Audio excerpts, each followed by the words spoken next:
I've been waiting for this for weeks.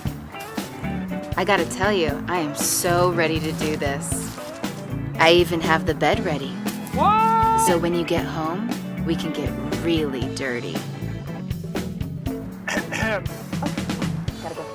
Hey! Here you go. With all this compost, we're gonna have the best plants in the neighborhood.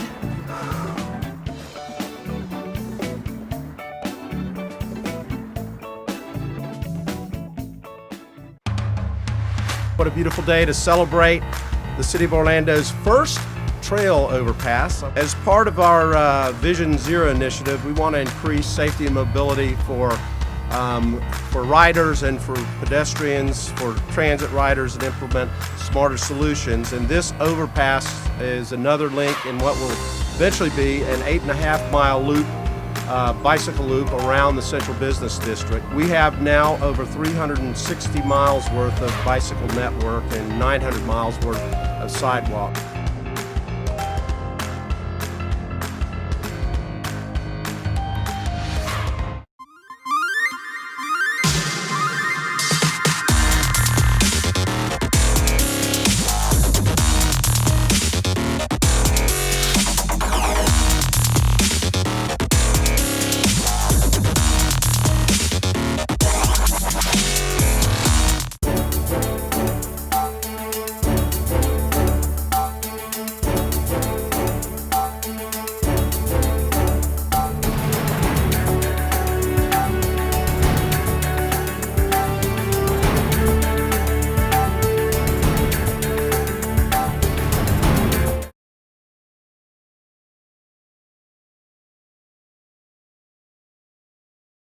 Virtual workshop of the Orlando City Council. Council members, today we're going to have a workshop on our Orlando PD police procedures and policies. After the horrific death of George Floyd, we heard from a lot of residents and protesters asking for a review of our use of force policies. And although we had done that just recently in 2016, we thought it was appropriate to do so again and look at some of the suggestions that were being made on a national basis. So ask Orlando and his team to take a look at our OPD policies and some of the immediate actions that we could take with the interest of restoring trust between our police officers and residents, and ensuring that everybody is treated both with dignity and respect, and that the officers are equipped with the training that they need and the techniques that they need to make the best decisions possible. So that's the presentation today. We're going to make these changes, and we want to make sure that we are putting them out in public, because I talked to a lot of people that don't know that we had already didn't allow chokeholds and things like that. So we want to be very public and transparent about what our policies are, and that we ensure that we have the appropriate training for de-escalation. Also, Orlando is going to talk a little bit about partnering more with mental health agencies to respond to specific calls and continuing our community policing. So with that, Chief, I'm going to turn it over to you. You're muted, Chief. All right, Mayor, thank you very much, sir. Council members, thank you very much for the opportunity to be able to address you here in a second. I'm going to go ahead and project my screen so you can see the presentation.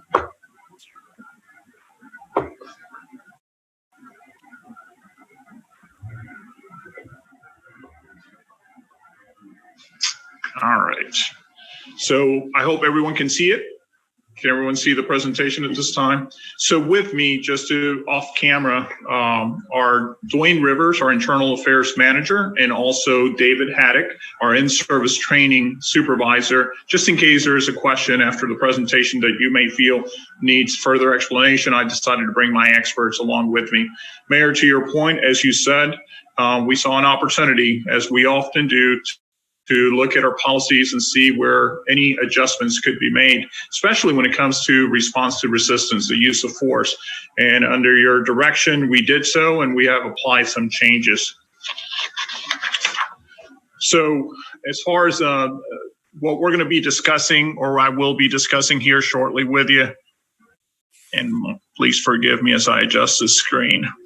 We're going to be going over our policies when it comes to also training, our diversity and equality, transparency, and accountability are the things that we're going to be discussing this morning. So we have enhanced our policies, and it's specifically when the 8 can't wait recommendations were made across the country. We looked at what we have in place, and what we found is that, our policies modeled a lot, and our training model a lot of the recommendations, but we needed to make sure that our policies reflect that clearly, and we have done that. Number 1, the ban chokeholds. This is something that we have been doing for a very long time. We don't teach this. This is not part of our training. And we also make sure that now the policy reflects that, so that it is clear when our officers read our policy that this is not a technique that we teach here at the Orlando Police Department. De-escalation training. This is something that we have been teaching for a very long time. And Mayor, to your point that you made earlier, there's a lot that we need to get better at when it comes to sharing with our citizens. Way before the Minneapolis incident occurred, this is something that I personally addressed during our block training, when we have an opportunity to, and I have an opportunity to speak to our officers face to face. And that was the number one of the key messages that I delivered, that we have a duty, a responsibility to intervene. We have a responsibility to de-escalate situations, something that we've been practicing. Now our policy, the language on it has been strengthened to emphasize this particular point here, de-escalation training. And later on during the presentation, we're going to talk about some of our training that we will be having moving forward when it comes to de-escalation. Responsive assistance when require warnings before shooting. And although this was already part of our training, we added language to our existing policy to emphasize that an officer must issue a verbal warning. One thing to keep in mind, when it is safe and practical under the circumstances. A scenario of this type where maybe a warning would not be fitting would be like the tragedy at the Pulse incident, where you have an active shooter and an officer has an opportunity to engage that individual and stop their threat. So, but our policy is very specific. You must give a warning before shooting. So exhaust all other means before shooting. Again, this is something that has been part of our response to resistant continuum guideline, Appendix A. And I don't know if you received the policy or not with these changes, but if you haven't, you will receive it today. It is very specific on our use of force continuum guidelines. It specifies when you can do or use certain uses of force, and the situation must be fitting for the use of force that you're using. It can't just be that you're going to go from point A to point B without the justification for that. It is something that we have always practiced here at the Orlando Police Department, and our policy has been enhanced also to reflect the importance of making sure that an officer articulates their actions and justifies their actions when it comes to before shooting. The ban on duty to intervene. This is, again, one of the key points that we have made during our training to our officers, especially during block training. We have made it very, very clear to our officers that we all have a duty to intervene, but not just when they're using force. I'm talking, we have a duty to intervene when officers are maybe not communicating properly, professionally with our citizens. That is something that we will be stressing to our officers moving forward more so than ever before. This should not be just something that we apply during the use of force. We should apply this when there's any interactions with our citizens. We must be professional at all times. Ban on shooting vehicles. This is something that's been in our policy for a very long time. It is something that obviously across the country, people have made it very clear. Maybe a round will not stop a vehicle. It's very unlikely that it will stop a moving car. But we also have those situations that we have seen around the world and even here in the United States where a car may be plowing through a street and unfortunately targeting citizens, that would be probably the one situation that would justify taking some type of action. But regardless, our policy is very strict. You will not shoot into vehicles. It is prohibited. And unless one of those circumstances that is way above the norm arises. The use of force continuum, actually, this is one that has been in our books for a very long time. It is one of the strongest in Florida. And that is important to remember. It is one that, and for the most part, has set the standards for others to follow.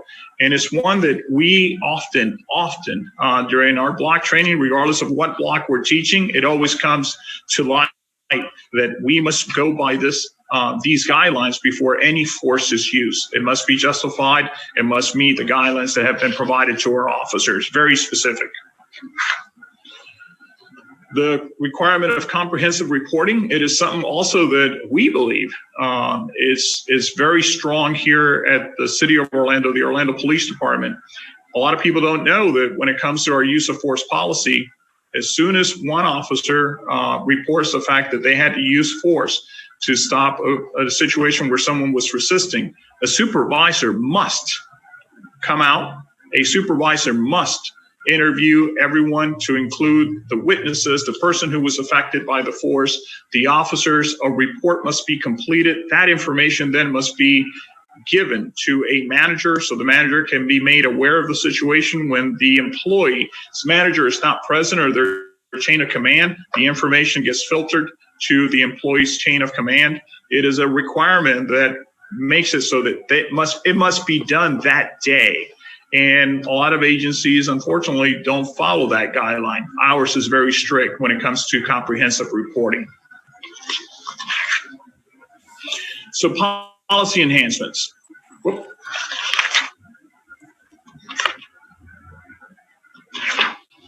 So the banning of no-knock warrants, it is something that the mayor made very clear. It is something that after we researched, we found that seldom at the Orlando Police Department do we use these. That has been banned here at the Orlando Police Department. No officer of the Orlando Police Department will solicit or petition for a no-knock warrant. If an agency comes into the Orlando Police Department jurisdiction and requests the assistance of an officer from OPD during a no-knock warrant, our officers are prohibited from participating in that also. That's how serious we believe this policy change is, and one that we will obviously have now moving forward. No-knock warrants will be solicited or petitioned by members of the Orlando Police Department. Policy enhancements, traffic stops. This is one that here recently, a local news outlet will be reporting on a story on a situation that happened a year ago. Although there was an initial investigation regarding that story as it relates to a search warrant that took place, there was another component that resulted in a couple of individuals being handcuffed and the tactics being used come to question. Everything started because of a seatbelt violation.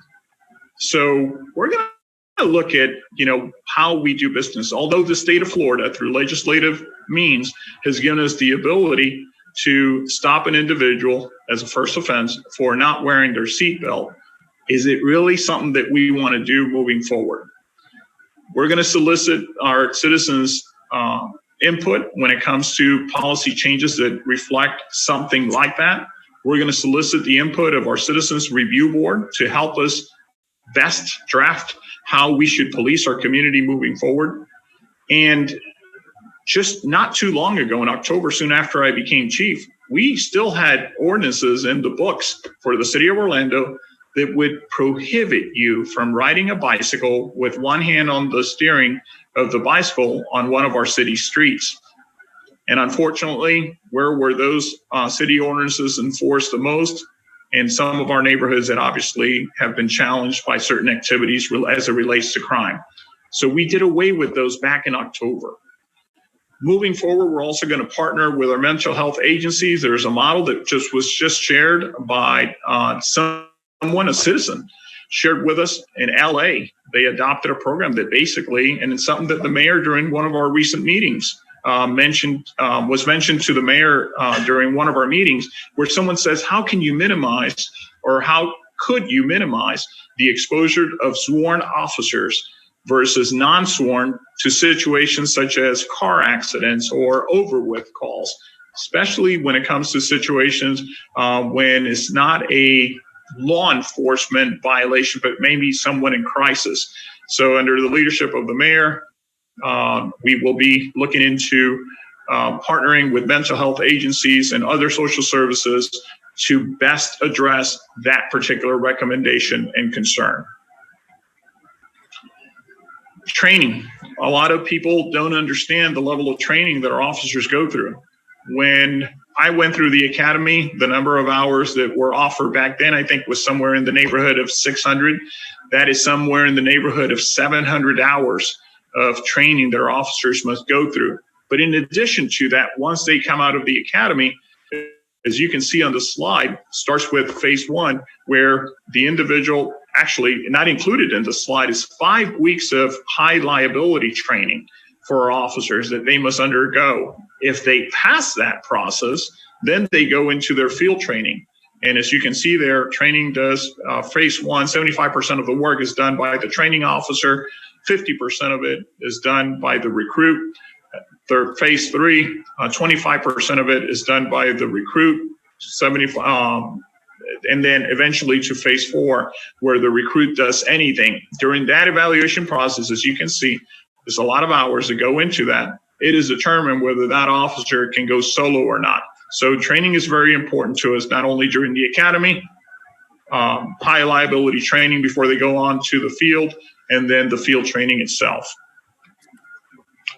So as you can see here, and these are just some of the highlights that we can bring to your attention of all the types of trainings that are related to the situations that have been brought up across the country for concern, and how much of that training should be given to our officer. But we'll go a step further. I know that the state requires that we do a certain amount of training with our officers. For example, in order to maintain your certification, the state of Florida requires that you do 40 hours of training every 4 years. At the Orlando Police Department, we do 40 hours of training every year. In addition to that, there are certain areas within this slide that the training is not even required except once every 4 years.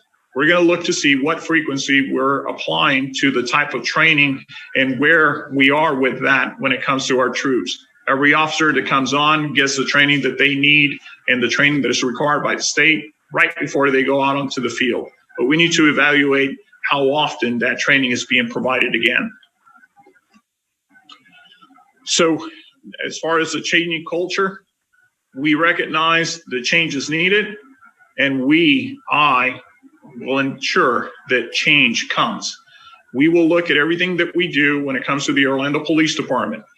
We will obviously look at de-escalation training and the strategies that are being applied to bring about that change.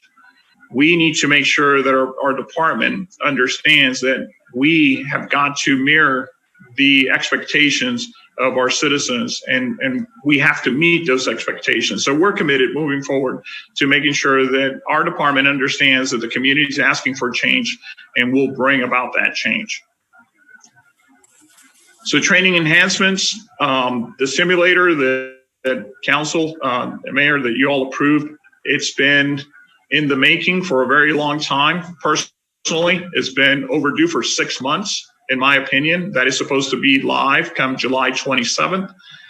A lot of people, or most people don't know or don't realize that 62% of the modules for that training have to do with de-escalation training.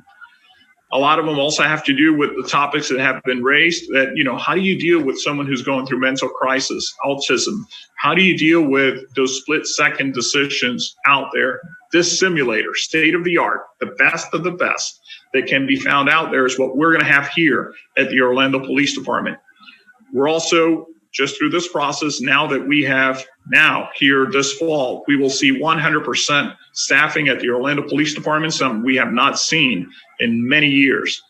We're also going to create a mobile training unit to proactively go out there and provide specific training to our officers and in the field, not have to bring our officers in, but actually go to the officers and provide that training. We're also going to modify the way we do training depending on what type of job or duty you have.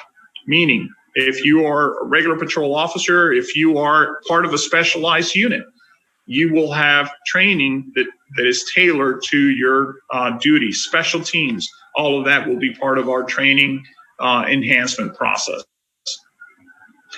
Transparency and accountability. I can tell you that the Orlando Police Department has been practicing this for a very long time, and there's always room for improvement. Maybe you know that the Orlando Police Department back in 2016, we became part of the Obama administration's open data, where we publish all of our officers involved shootings. We calls for service, domestic violence calls, response to resistance reports. All of that has been part of our process to be more transparent with our community. But we also found during this process that because we don't have a dedicated person to upload that information, some of our data sets were old, that they needed to be revised, and we did that, or updated, and we did that. So we're also going to look at the process on how we populate our data sets so that our citizens can get the most information as soon as the information becomes available. And that is the internal affairs. Another thing, a lot of people don't realize that our Citizens Review Board back in 1992 is when our Citizens Review Board was established. This is one of the Citizens Review Board models that have been implemented in other parts of the state as a result of how it's structured. And because of them, because of the Internal Affairs and Citizens Review Board process, when we do our presentations of cases, we have actually modified the way we do business here at the Orlando Police Department based on their recommendations. One specific recommendation was our rookie officers not being allowed to work in alcohol type establishments until they finish their probationary period. That was due to the Citizens Review Board. I would recommend our Citizens Review Board to anyone out there who's looking to implement that type of program. We also implemented a community leaders forum.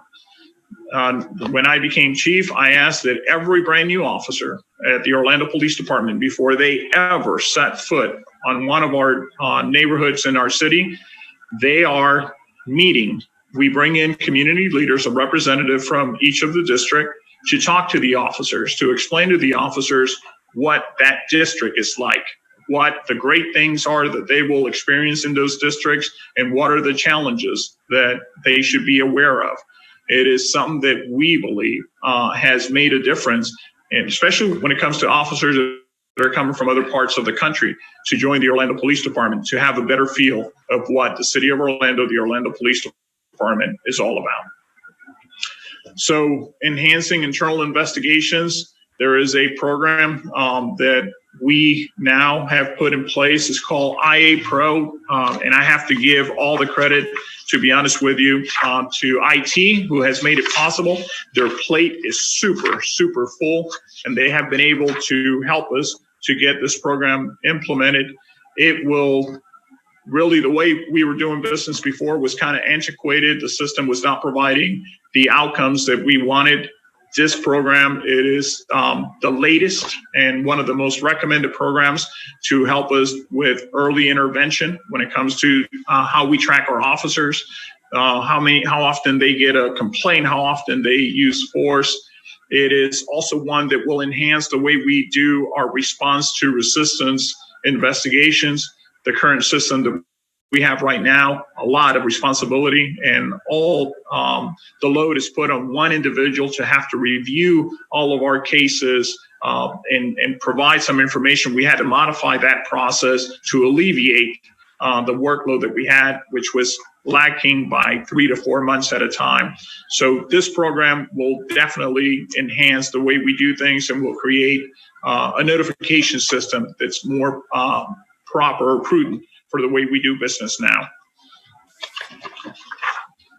So our commitment to racial equity, that is something that we have been trying to address, especially since I became chief of police, and not only how that applies to how we serve our citizens, but how we go about our recruitment process. And we have definitely made some improvements when it comes to staffing and recruitment. Right now, the reflection of the Orlando Police Department is that when you include women and minorities, it's about 48% compared to the way it was before. And even when it comes to when you then add our professional staff, those numbers also change. They actually improve. What we're seeing, though, is that we're seeing a lot of Hispanics that are wanting to join the profession. Where we're lacking is trying to get more African Americans to join the profession. It is something that's happening across the nation. It's something that we are committed to try to improve. But with surveys that we have done in the past, we have found that the best ambassadors of the Orlando Police Department, or the best recruitment efforts, are the people within the Orlando Police Department. So we have done a little better when it comes to recruitment. We need to do much better moving forward, but we're going to need the community's help in order to achieve that. So recruitment efforts, as you can see, we try everything that you can think of. There's nothing that we do not apply when it comes to recruitment, and we've been very successful in bringing people on board. On average, from January to, say, last month, we had about 2,600 applicants apply for the Orlando Police Department, and about 50-something were hired. That's how selective we are, and how we feel that we need to have the best of the best here at OPD. So, but through those efforts, we're also seeing that we are going to be 100% to capacity as far as vacancies. We're going to be 100% full by, again, August, September, something that we have not done in years past. Community engagement, commissioners, mayor, as you know, that is something that the Orlando Police Department prides itself on.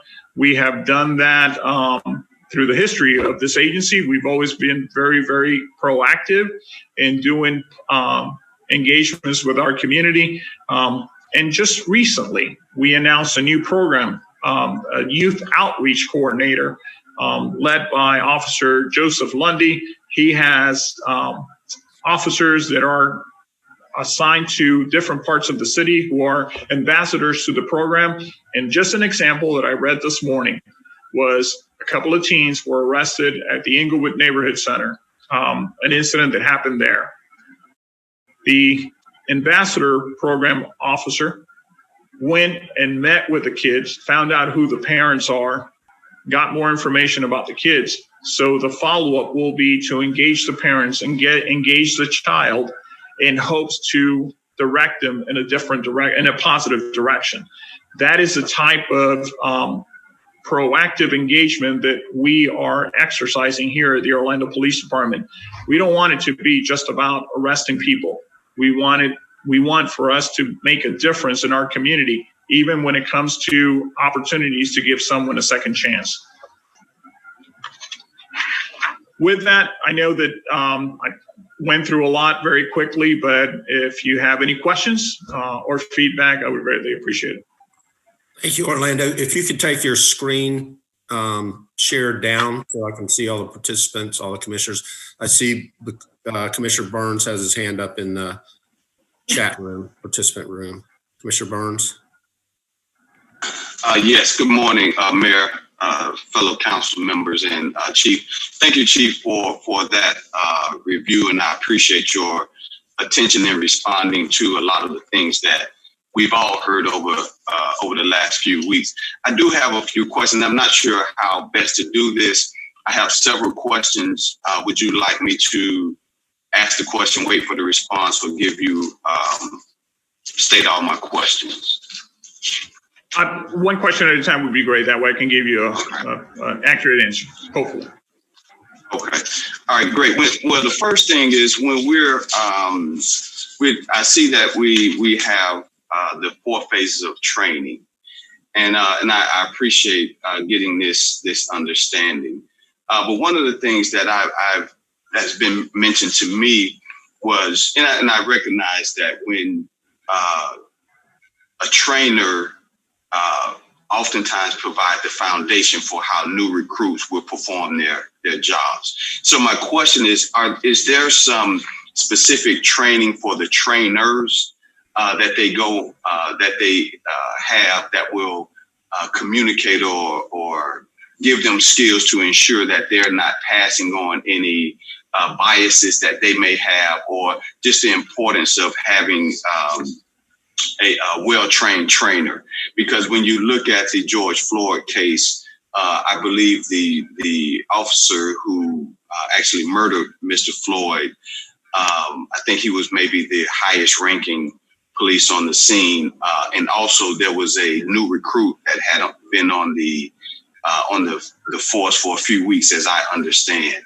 And so that's my first question. Is there some specific training that the trainers undergo so they'll know the impact of how they're conducting their training?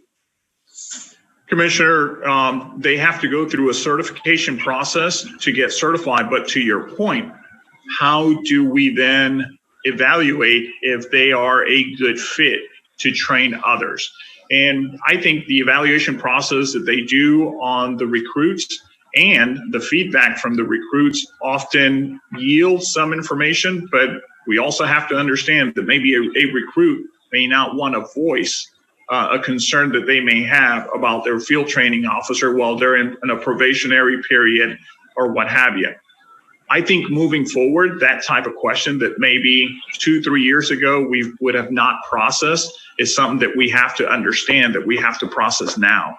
We have to have a better evaluation system to better gauge if the individuals who are taking on the responsibility to shape and mold the officers of the future are fit to do that job.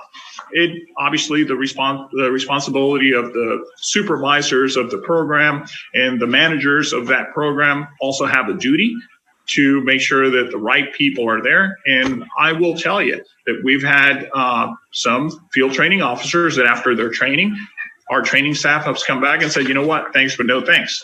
It is not, we no longer need you for the program. So we're always looking for the brightest and the best that will best represent the department. But there's always room for improvement.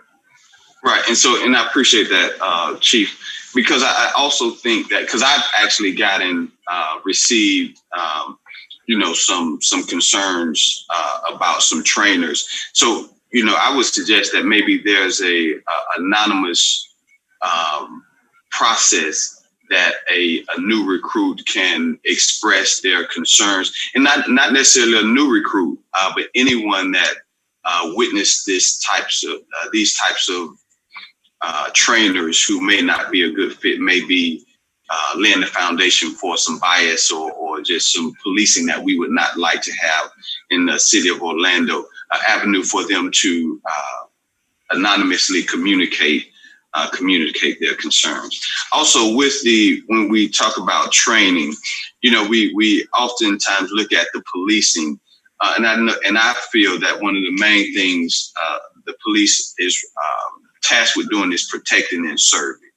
And is there any in the training that our officers receive? Is there any focus on what it truly means to protect and serve a community? Is that part of any training or discussion that happens prior to them getting out in the field? So that happens from day one at the academy. The emphasis on being a servant starts from day one, where I think the question is, where do some lose that sense of being a servant? And I think we all have a responsibility to ensure that when someone who has been given the honor to wear this badge and serve our community, we all have a responsibility, regardless of rank, that when we see someone that is not reflecting that is not performing their duties to the expectations of the oath that we took to serve, we need to step in. We need to address that. And the days of, or the times of someone just saying, you know what, that's their problem, not mine, those days are over. Because we need to protect this profession. We need to make sure that those that are doing the right thing out there, that are performing their duties to a level that it's hard to imagine, right? Because of the sacrifices sometimes they must make to perform their duties, that we make sure that if there's someone who doesn't belong in our profession, that we pull them out. And if someone needs fixing, if someone is going in the wrong direction, that we identify those individuals and make sure that they are not continuing on that path. So where do we learn that? From day one, when we decided to take on this profession or be part of it, from the day we began to receive our training, from everything that they hear as they become officers. Now, when they go solo, the environment may change. And I think that's where we need to look closer. Who in our culture is not meeting those expectations anymore? And what can we do about them to address it, fix it, or maybe move them out? Right, and Chief, and I would also suggest that whatever that type of training that happens during the academy, that maybe that happens every couple of years, because we know once individuals get some type of authority, sometimes that authority can go to their heads. So we just I would suggest that we, that's I'm not sure if it's needed to be annually or some type of revisiting of that. Also, Chief, when we talk about new recruits, is there any type of assessments done, like I know oftentimes you have a Myers-Briggs, but more specifically any racial animus assessments that the officers go through? So maybe that's a way that we can uncover any bias and prejudice that individuals may have. Commissioner, that's one recommendation that has surfaced at the top, in my opinion, of things that we should be looking at, because our selection process is very, very, very specific, very hard to get through, right? So it may take 3 to 5 months for an individual to be vetted all the way to the point where even a psychological test will determine whether they can perform their duties or not. But when do we test them again? When do we go through the process of saying, you know what, it's time to reevaluate the members of the profession? And we don't have that in place right now. So I think moving forward, that's going to be one of the biggest takeaways from the situation that we're dealing with now, that we need to have that type of evaluation process. But what does that evaluation look like? I think is the biggest challenge. Do we need a test to put in place to basically safeguard the departments that are dealing with potential concerns? Absolutely. What does that test look like? I think it's going to be the next hurdle to cross or jump over as we move forward. But I see that as a strong recommendation for implementation moving forward. Okay, thank you, Chief. And when we talk about transparency, and I know that, with the body cam, so my question with the body cam, what's the process for the release of the body cam footage?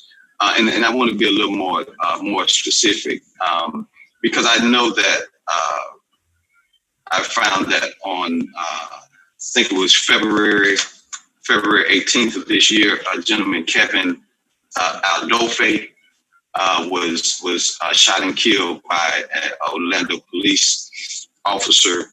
And what I understand is that body cam footage has not been released because it's under FDLE investigation. And so my question is, one, what is the process for releasing body cam footage? But also, if it is accurate that it had not been released because there's an FDLE investigation, my question about that piece is that a requirement that no body cam footage is released if there's an active investigation happening? And if so, is that a state requirement, or is that something that we here in Orlando put in place? So the incident that you're referring to, Commissioner, where the armed individual was shot and killed by one of our officers, that incident, because of the Citizens Review Board recommendation, now we have FDLE looking at all of our cases. And then after they look at them, they then turn the investigation over to the state attorney's office. They then have to review the case to determine if it was proper or not. So before we even start our internal investigation, you have two outside agencies that basically look at those cases.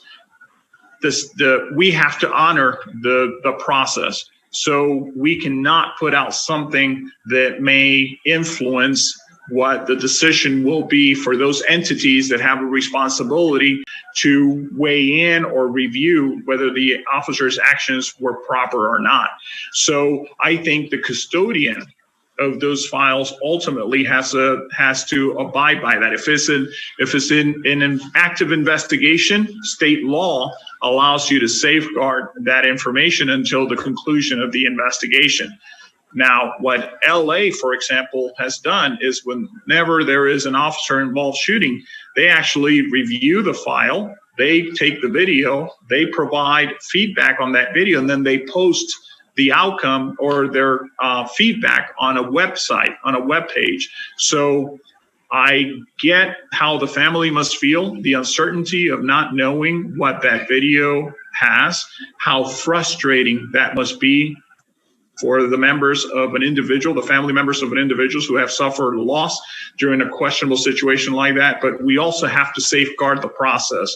And if the investigative process is one way or another affected by the premature release of a video, obviously that's also a concern.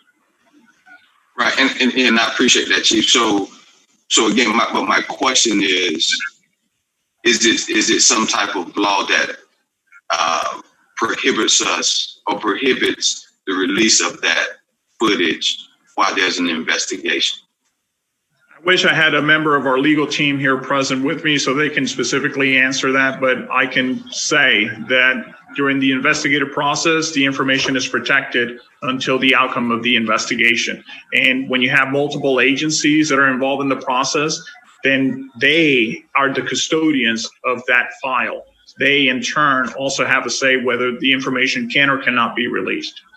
All right, Chief, because and I appreciate that, in safeguarding the integrity of the investigation, but also, as you know, I would like some follow up on that after you speak with your legal team, because I think when we're moving and we're trying to again reestablish or strengthen the trust, and as we talk about transparency, I know there's some things that we just won't be able to be as transparent as we would like. I'm assuming, but I think we need to truly look at those areas where we could potentially be more transparent and kind of balance that with the integrity of the investigation. Because I know oftentimes we can just speak generally and say, well, releasing that will in every case impact the investigation.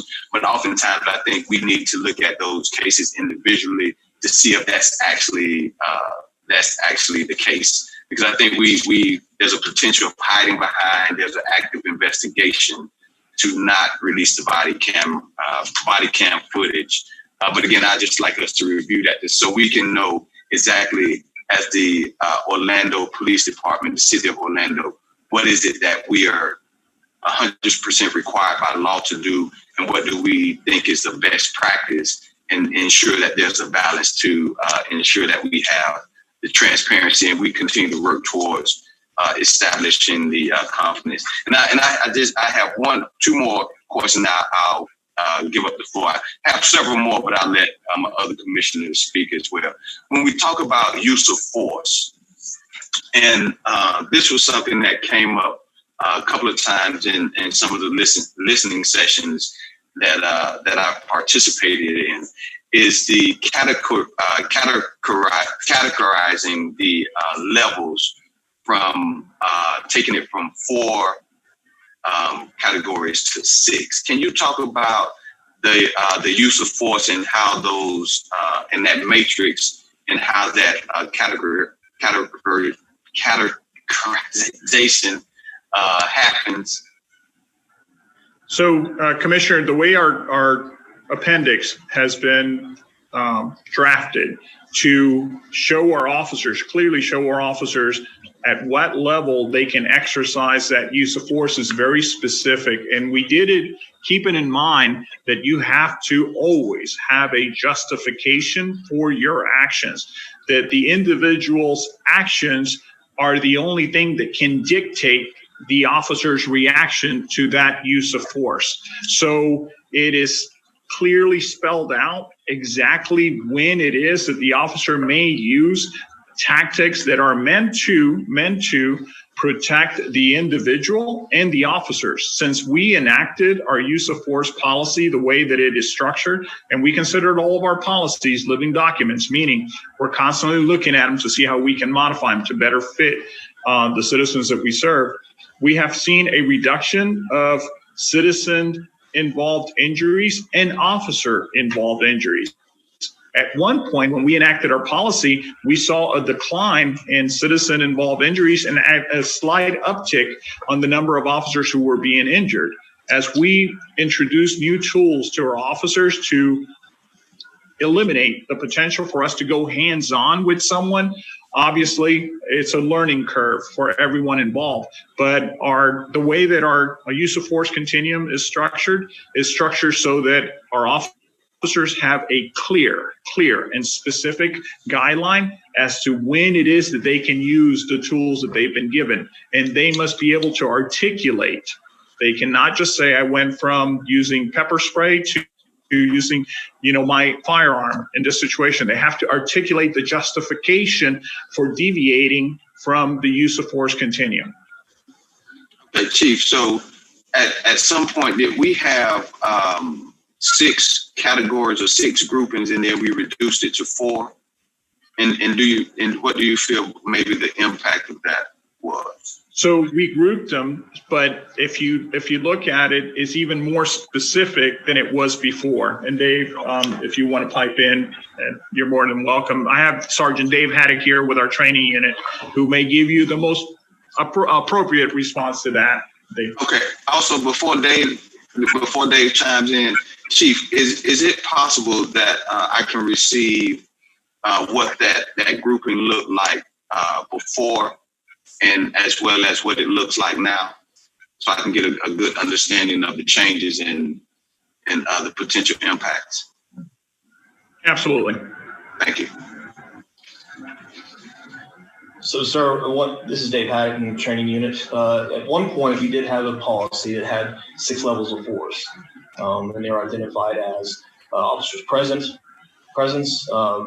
verbal, direction, and then we had the passive resistance, the active resistance, the aggressive resistance, and the deadly force resistance that we currently have right now. So we combined the two, the mere presence and the verbal response under passive resistance. So they're still basically there. We just haven't put them in the order that it was in the past. But Commissioner, to explain that further, I would also volunteer the following, that when we present you with the old and the new, any member of our staff, including myself, if you would like to meet with us personally to go over that, we will make ourselves available, especially the staff who has been instrumental in making sure that our policies are being revised and monitored, so that we can explain it in detail to you. Okay. All right. Thank you. And I'd just like to make a few comments. I appreciate the consideration of, I guess, working with mental health agencies when we talk about responding to a potential mental health issue. So I do like, maybe the different response teams. So I'm interested in hearing more about how that develops. And then lastly, for right now, are we using any type of facial recognition technology? No, sir. So there are 2 types of facial recognition software programs out there. There's one that does live facial recognition. The Orlando Police Department, nowhere in the city of Orlando are we using any of that, right? Then there are databases where, for example, each of us who has a Florida driver's license, our photos are uploaded into the state database, and there are programs that say, hey, I'm looking for murder suspect so-and-so. Allows you to get that photo to be inputted into an existing database of photos to try to match. But if you're asking, do we have any live facial recognition software? No, sir, we don't. Okay. All right. And Mayor, thank you. That completes my first round of questions. Okay. Thank you, Chief. The way I have it in the virtual queue, it looks to me like it's Commissioner Hill, Commissioner Sheehan, and then Commissioner Stewart. Commissioner, unmute yourself. Thank you, Mayor. Well, good morning, Chief. First, I would like to thank the men and women of Orlando Police Department for the job that they do and have done. And it's a good day to see that we are addressing, as you say, any great organization always know that there's room for improvement to adjust the organization, and especially here at OPD with the instances that's going on. So I just, since this is came to attention and we're trying to make sure that we close that gap when it comes to systemic racism, and also within the law enforcement community, and also bridging that gap so we can work in unison with the community, and continue to make our community safe. So I know that is when you're saying trying to keep the community safe and also keep the men and women that decided to become a civil servant officer and keep them safe so that they can go back home to their family and friends. I know that is just a true balancing act. So, Mayor, I also commend you and your staff with as we continue to move forward with doing the right thing. So I do have a few questions. I think this was a great presentation. I think it's still a few great areas and I would like to address. So first I want to address the diversity and staffing recruitment, Chief. I think it's a well thought out chart. But I was wondering, how could we increase? I know, and I say this to staff all the time when they give me numbers about minorities. And I'm not trying to make it a racist statement, but when we say minorities, that includes women, right? That include Hispanics from other ethnicities, other countries, which we need, we'll melt and pot. I'm not against that, but I want to focus on Black this morning, right? Because that's what most of this reform is around, right? What are your plans on targeting? I see the going into the colleges and things there. Is there incentives? Can you tell me more about, because it seems like we're still falling short, and I don't want to bunch in that minority inside of your numbers when you say recruiting. How are we laser focused on getting more Black officers? Commissioner, so when I became chief and we restructure our recruiting unit, one of my biggest demands or push from them was that we increase African Americans and females within the Orlando Police Department. It was concerning to me. So I noticed that instead of our numbers getting way better quickly, actually those numbers either flattened down or began to decrease. I was upset. I actually put the blame on the recruiting unit. And then they stressed to me that they were doing everything in their power to recruit and bring in more African Americans into the departments and females. So then I had a conversation with Dr. Randy Nelson with Bethune-Cookman. He runs the criminal justice program there.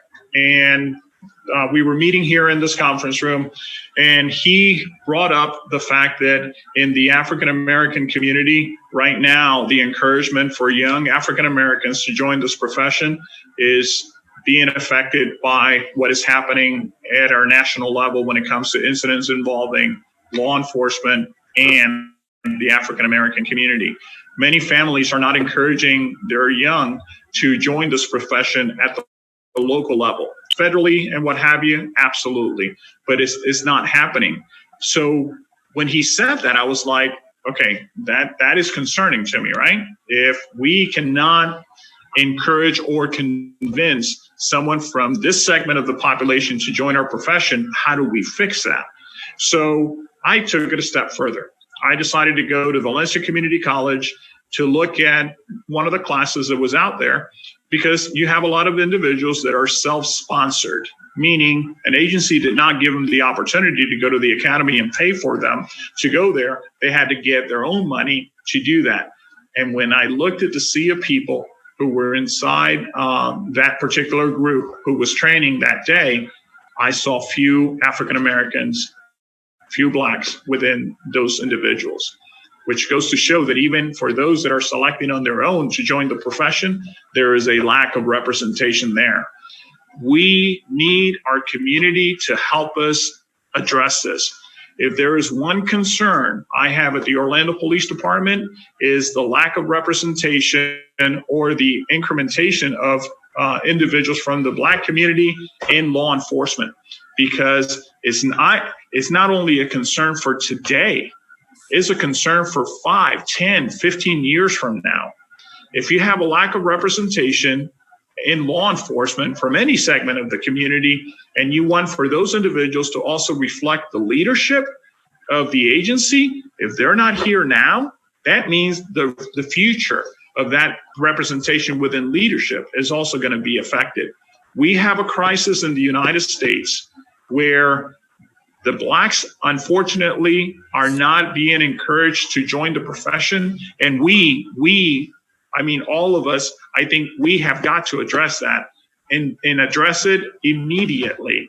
We have got to basically come up with that path that will convince individuals to join the profession. We need to fix what's going on in our profession to make sure that those individuals that are on the fence about joining the profession, that their families encourage them also to join it, because it is a concern. It is a huge concern. So with all due respect, Chief, I can't accept the good doctor at BCU's theory nor yours, because we, even throughout generations prior to you becoming chief, numbers have always been down when it comes to Black officers in the city and in the county of Orlando. So to say that Black families aren't encouraging, you can't put that back on Black people. Once again, Blacks are being victimized, and now the narrative is Black families don't want their kids to be cops. That is not true. Everywhere I go, I have not heard that from any friends. Now, it might be, this is what I have heard. Some of them don't want to become officers because the racism that lies within the blue lines. When they go to be officers, they're not promoted as fast. And then when they get into that culture, there is a subculture, even against Black officers within that. So we have to address that elephant in the room also. Once they're hired, they're still subjugated to being victimized by their color, right? So we'll visit that, but I do think that, and you do have a point. I don't think Black families are telling Black children not to be officers because officers are bad. There's so many great Black officers throughout this country and at work here at the city of Orlando. What I do think that we do have to be more targeted with versus just asking them to come, to be more active and going out into the community with Black officers to recruit Black young men and women. So the lead on the parents, So anyway, we'll visit that. But I did want to make that point. If I may, I also would like to mention this. The reason why I got recruited to the Orlando Police Department, in all honesty, was because at the time there was an incentive to try to bring minorities into the department. So the person who recruited me received an incentive for ensuring that I joined the profession, something for us to maybe consider in the future. And that's what I think too. Incentives always work. And I heard something that, a lot of folks might not know this, but Mayor Dyer and council, when we start building the homes in Paramore, we did put a priority on if they were public service officers that wanted to purchase homes there in the Paramore area, because I know there's an ask for people to live in the areas that they can purchase some of the city homes. And hopefully we'll get more public service firemen, police officers living in that community, beautiful homes we're building. Something I was out the other day, and the reason I think that I know having Black officers in their communities patrol, I think, I saw this. It builds community trust. And I saw little Black boys in one of the communities that we're having some issues in right now is the Mercy Drive corridor. Last Thursday, I was out through the partnership with Orlando Union Rescue Mission, giving out food. And it wasn't advertised. And I drove up in there with my staff with this Penske refrigerated truck. And I saw 3 OPD officers there in the front parking lot. And they wasn't there to police. They were there looking at the logistics to do a community a party for the kids there in Windsor Cove. And also, thank you so much. I know we've been briefing me and we've been working on this. And I know for one thing that you care, Chief, because we've traveled the country, even before George Floyd, even before many of the killings for the last 5 years, trying to get best practices when it comes to bridging the gap with community police. And this was before you was even thought about as a chief. You're just a deputy chief, not just, but you were a deputy chief, just trying to do the right thing when it comes to minority communities. Primarily, we were focused on Black communities here in the city. So I just wanted to say that. But what I did see is those 4 officers there, and they knew everybody's name. I was afraid to go there, but something said you got to go because of some of the other underlying elements that's happening there that we want to address. And you put monies in the budget immediately to put that program together there in the Mercy Drive area, where it was 2 resource officers from 10 to 6 there, engaging with the community, not policing, working with the children. I know we're talking about doing some programs, especially on that site. But what I was astounded by is when I got out, those officers knew everyone that came out of those gates to get names. I mean, they knew their names, they knew their children, they knew their boyfriends and girlfriends' names. And it was totally different than what I expected, I'll be honest. So I know we do need more Black officers in those areas that know those folks. So we need veterans there is what I'm saying also. I think that as we move forward, whether it's a Black or white or Hispanic officer in those that is going to patrol those areas, that they do be paired up, whether it's a white veteran, a Hispanic veteran, or African-American veteran, but veterans that actually know the heartbeat and the culture of those different sectors that they're going to be patrolling. I think they have at least 3 months, at least 90 days, like any other probationary period that you put them with a veteran.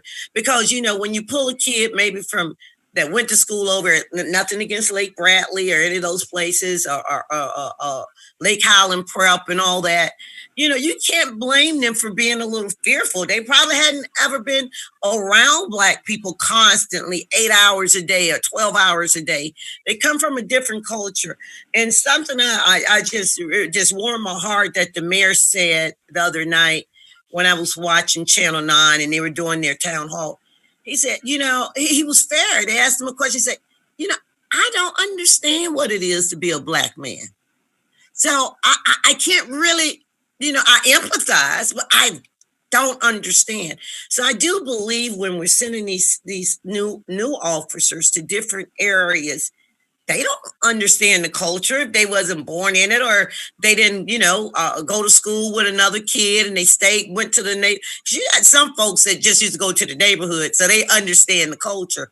But if you're asking someone that just never been exposed to a certain demographic to show up and not have some biases, not meaning that they're racist, but biases because they haven't been exposed, we're already putting them behind the 8 ball. So I do think there do need to be some type of preceptor type of program, right? In nursing, we call it the preceptor.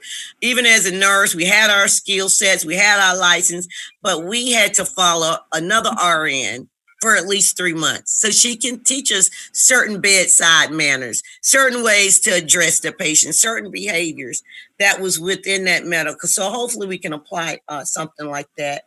So that's all I have with that. But I do want to also talk about something that, this is a national problem, not just the Orlando problem. I do know some incidents. I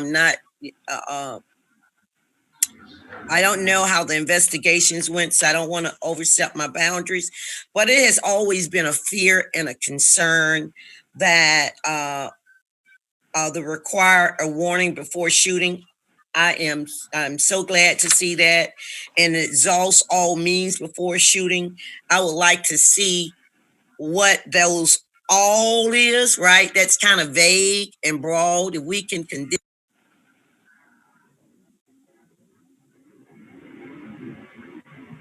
Mr. Hill, you're muted. Unmute yourself. If we could try to make that somewhat condensed to step 1, step 2, step 3 before you fire your arm, right? Am I still muted? Yeah, you're good, Commissioner. Okay. So I would like to see that. I am glad to see this. Assault all means before shooting, but I do want to understand more what that means. It's kind of vague, maybe,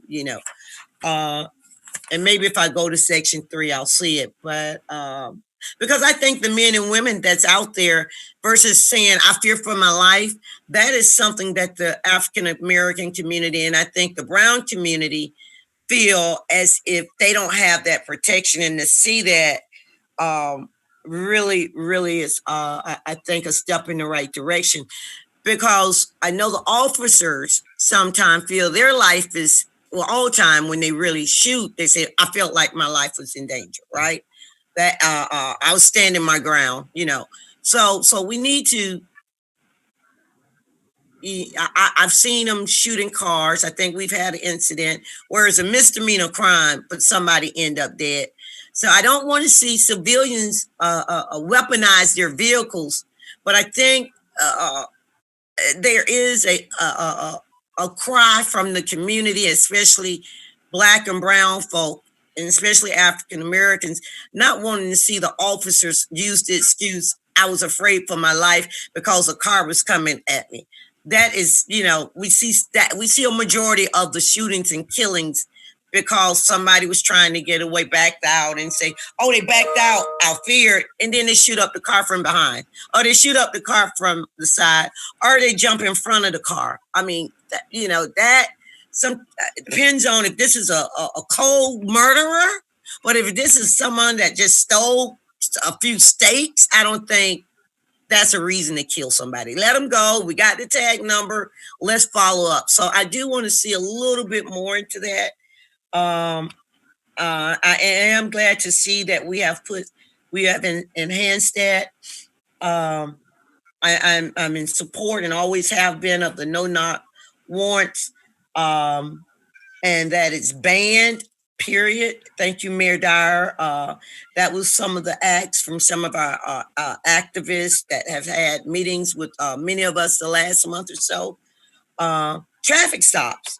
So I do want to focus on traffic stops because, that's the other thing that escalate issues in the Black community.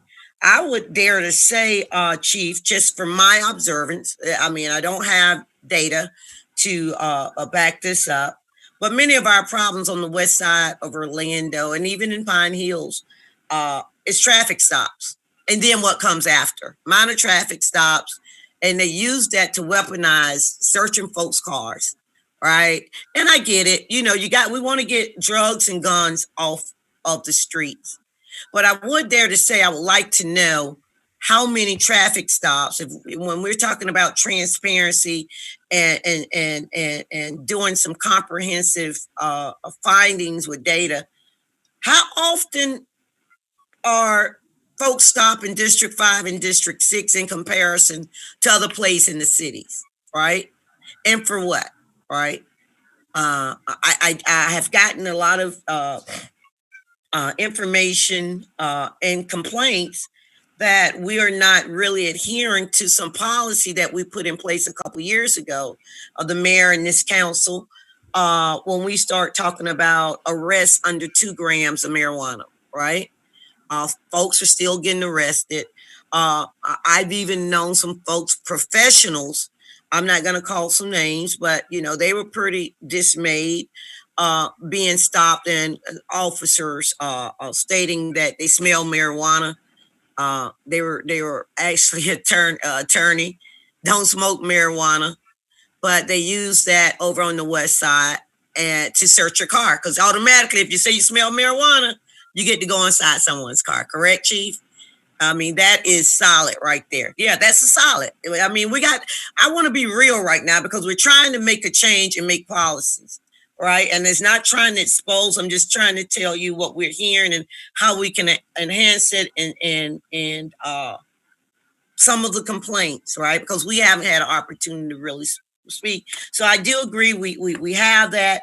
At the time, Chief Mina said that they were going to track that, how many stops, how many arrests was made, how many citations was put out.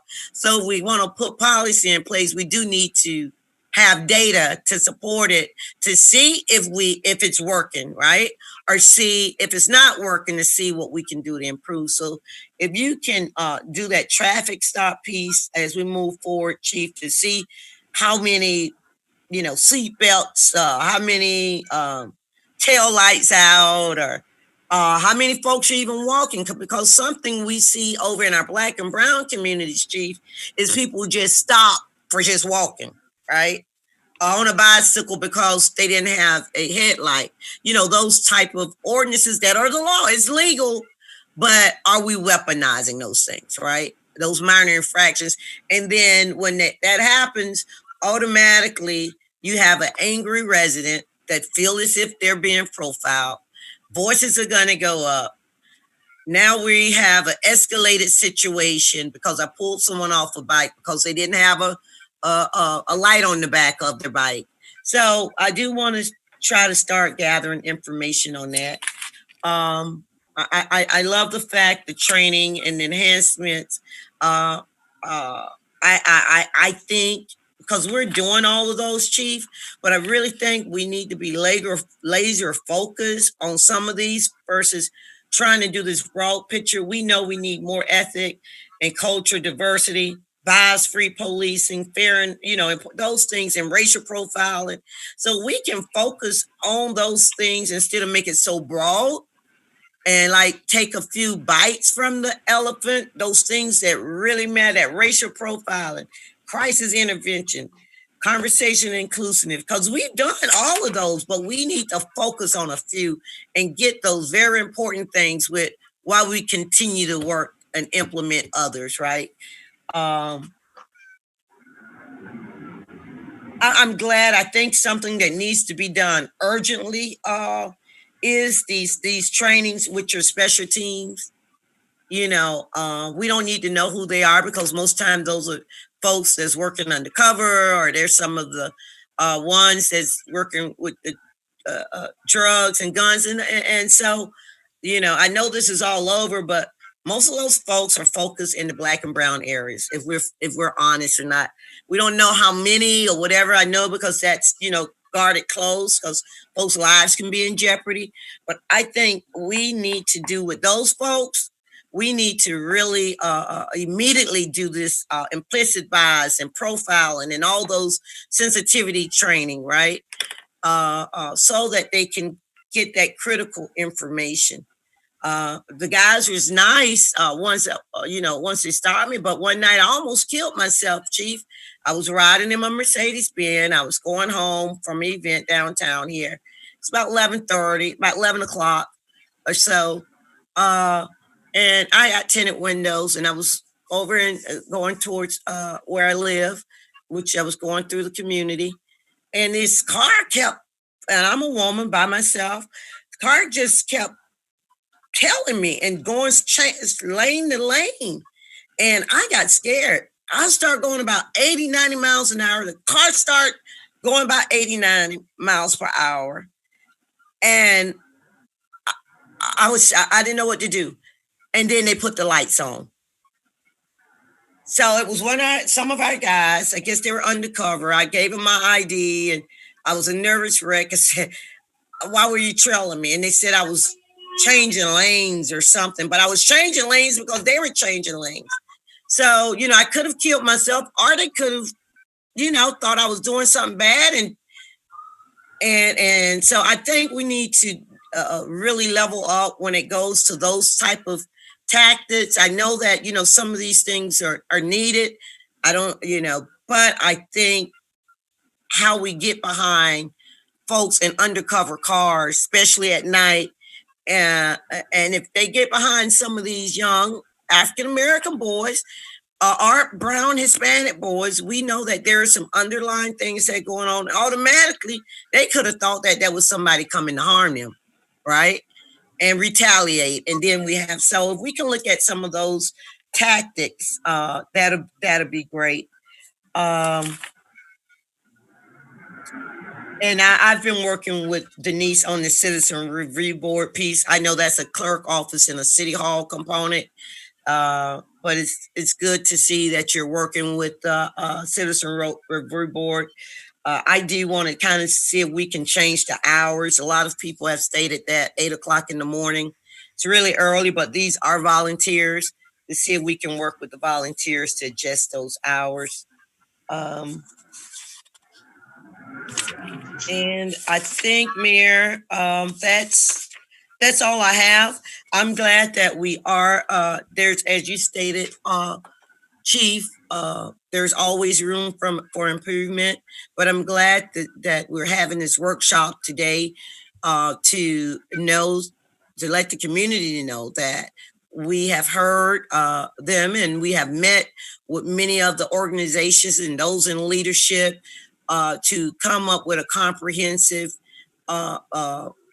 plan so that we can be better stewards when it comes to being civil servants, and that we're being fair and equitable even to our officers. Chief, I just want to let you know that you have my support. I know these are troubling times for all of us. Everybody, sensitivity radars and tentacles are all up, as it should be, right? I think we're in peculiar times, but I think as we continue to work together, we continue to address many of the concerns of the community and the concerns of staff. But I do believe that the only way to resolve many of these issues is community policing and 21st century policing. I know that we have the city of Orlando, through Mayor Dyer's leadership, we have been very progressive when it comes to these, but I do think implementation is now needed, right? We've gotten best practices from everywhere. We spent funds on that. Now the implementation process is the one what's much needed, is applying everything that we've learned. In the public, we're not going to be able to appease everyone. And that also goes in law enforcement. No one likes change, but I think that you're doing the right thing by extending your hand out to the community, because we are all in this truly together, Chief. And to isolate yourself from the community and not show yourself a good leader work with everyone. And I know you live, breathe, and sleep. I want to be correct when I say this. And you take pride putting on that suit, and you take pride leading those awesome men and women. But also know, Mayor Dyer, yourself, and this council want to rid ourselves, of some folks that might not want to do the right thing. This isn't 1950 or 60 or 70. Matter of fact, this isn't even 3 months ago. We're all in a new norm when it comes to multiple things. So change is needed when it comes to many of the disparities, healthcare, housing, education, economic development. So I don't think that we're singling out law enforcement about how do we bring about change. We're saying that, in order to be about change, we have to start we have to cover all the gamuts. And I think that's what this mayor, this chief, and I can speak for myself, that we're doing. We're addressing some of those things.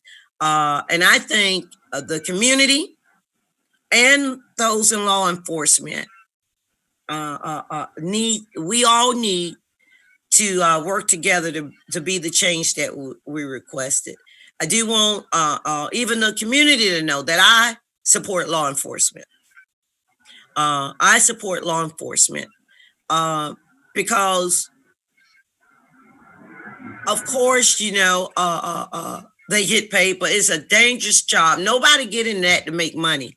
It's because they want to serve and they want to have a better world and want to make sure that we continue to have safe communities. So I applaud them for putting on these uniforms every day to go out and serve our community and put themselves in harm's way.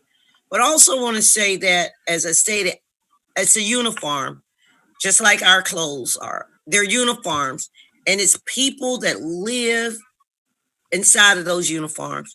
It's husbands, it's wives, it's brothers, it's sisters, it's fiancés, it's next door neighbors. And we have to remember that officers are people too.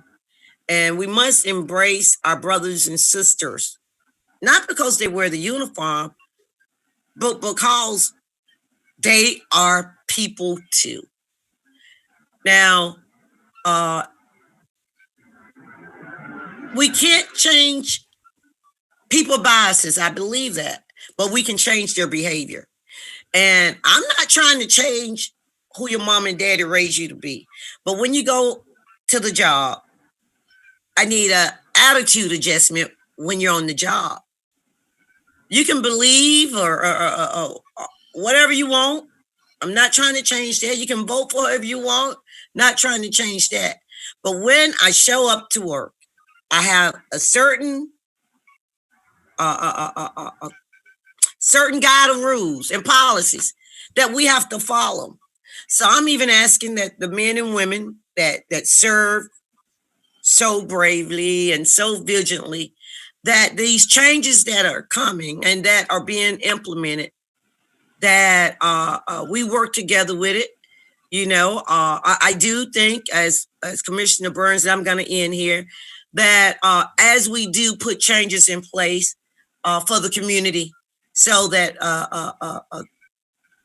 equality and fairness can be passed on there, that we do look at incentives, that we do look at maybe some programs where our officers can report anonymously without any blowback, right? Or the jobs being threatened. And also when we start talking about mental health, I think we all need at some point in the jobs and the high stress jobs that we have need some adjustments. And when I say adjustments, somebody to vent to, somebody to go talk to about some of our internal things that we take home at night, right? That we wake up in the morning with, and carrying this heavy burden on taking care of the people. And when they do, that they won't be judged by that. Because I get it, for those that are in law enforcement, those that are doctors or nurses. When you go tell somebody that you might be depressed, you might be out of a job, right? Because they say you might not be capable of taking care of others or going out there. And if they need to decompress, that we give them some type of funds while they decompress or maybe take a few weeks off of the front line or going back on the streets, but they have a place where they can be safe to be able to get some aftercare or the care that they need without us penalizing them. So I do want some safe spaces for the community, but also I would like some safe space for the officers, because we're not trying to penalize good officers, right? This is not what I think we're trying to accomplish. I think we should reward great officers and good officers, right? And I think we do a pretty good job at it with our wages and benefits, right? But there is a need as we look at the new budget cycle to see how we can utilize some funds for social services within the budget. And with that, Mayor, thank you for giving me the opportunity to speak. And Mayor, and Chief, as I stated, you have my support. And thank you for being progressive. This is not an easy place where you're at to make such progressive decisions and enhancing this policy as such. But I want you to know, in order for us to be the great city that we are, I think progressive measures are needed at a time such as this. Thank you. Thank you. Thank you, Commissioner Hill, and we are certainly all in this together. And, you know, it's not just OPD. As the city government, we're responsible to take a look at all of our departments and all of our procedures and make sure that we're offering the best that we can offer. So doing this is not something that's out of the ordinary for us to make sure that our police department is the best police department in the state of Florida. Okay, Commissioner, I have in the queue, Commissioner Sheehan, then Commissioner Stewart, and then Commissioner Ortiz. So Commissioner Sheehan. Thank you, Mayor. I have a few questions, Chief. On the use of force, when it gets reported, how many other agencies do that? I mean, I think we kind of get in trouble when folks talk about how many use of force complaints we have, and that there are more in Orlando than other agency. But I'm wondering if that can't be because we're actually reporting. How many agencies actually have the kind of reporting of use of force that we have in Orlando? I'm going to have Dave Haddock think over that for a second before he gives me the response, and I share that with you. But I will tell you this, we're the 5th most populous county in the state, or the city of Orlando being the center of all things for Orange County. We attract the most amount of people into our downtown area, and the majority of our uses of force occurred prior to COVID, occurred between Friday and Sunday morning in the downtown core. So I think we're unique. It's very hard to explain to someone who doesn't live in Orlando how different we are and why we attract so many people to Orlando. But as a result of liquid courage sometimes kicking in, a lot of response to resistance incidents occur in our bar district, in our downtown core. So with that said, how many, Dave, would you say, how many departments are utilizing the same method of reporting and tracking that we are? First, I would say that a majority of the agencies in the United States have some kind of reporting when they have a use of force. I think we're unique in that we have supervisors that actually go into the field and do their own investigation in the field, which means they interview persons that were involved. The officers, the offenders, any witnesses that may be available. They interview those persons and they actually go in great detail to identify the force that was used and whether or not it was proper or not. We also have a vetting process that goes through management of the chain of command and ultimately to internal affairs for us to look at to determine whether it's proper or not. So I think that's where we're kind of unique. And the other thing when it comes to use of force reporting, there's no standard. There's no national standard that attracts or reports certain amounts of force. How can we get there? I don't know. But, yeah, should there be? That's the question. Should there be some kind of a standard when it comes to reporting use of force? And can we help? Everyone in our profession, everyone in our profession, to be honest with you, would probably agree that there's a lot of things that need to be standardized that they're not. I mean, to think that a charging affidavit here may look different in another part of the country to me, is ridiculous. The fact that, our reporting criteria is different than maybe a neighboring agency within our own county, in my opinion, is ridiculous. I think we need to look at a system that basically says everyone will be judged the same, and everyone will have to meet the following expectations to better track response to resistance documentation. So I agree with you, Commissioner. We all agree that I think it should be a standardized system that we all can then be held accountable for. And the other thing is, if a lot of our use of force is happening downtown when people are partying and liquid courage and things like that, maybe we can work with some of the bar owners. Maybe some folks are being overserved, and maybe we need to be a little proactive with that, because I've actually been downtown with some of the officers and I see some of the conduct, and I have to tell you, I actually think that the officers do actually practice restraint. And when some folks are, in the midst of liquid courage, they can really be pretty offensive and rude and violent even. So, but I think that needs to be communicated as well, that that's part of the challenge that we're dealing with an active downtown. So I think that's part of what we have to communicate. Something else that I saw, Chief, that I was a little bit concerned about. You talked about the training highlights and all the different classes that officers have to go for their certification. Now, racial injustice and stuff like that, I saw a lot of different diversity trainings that were included on that.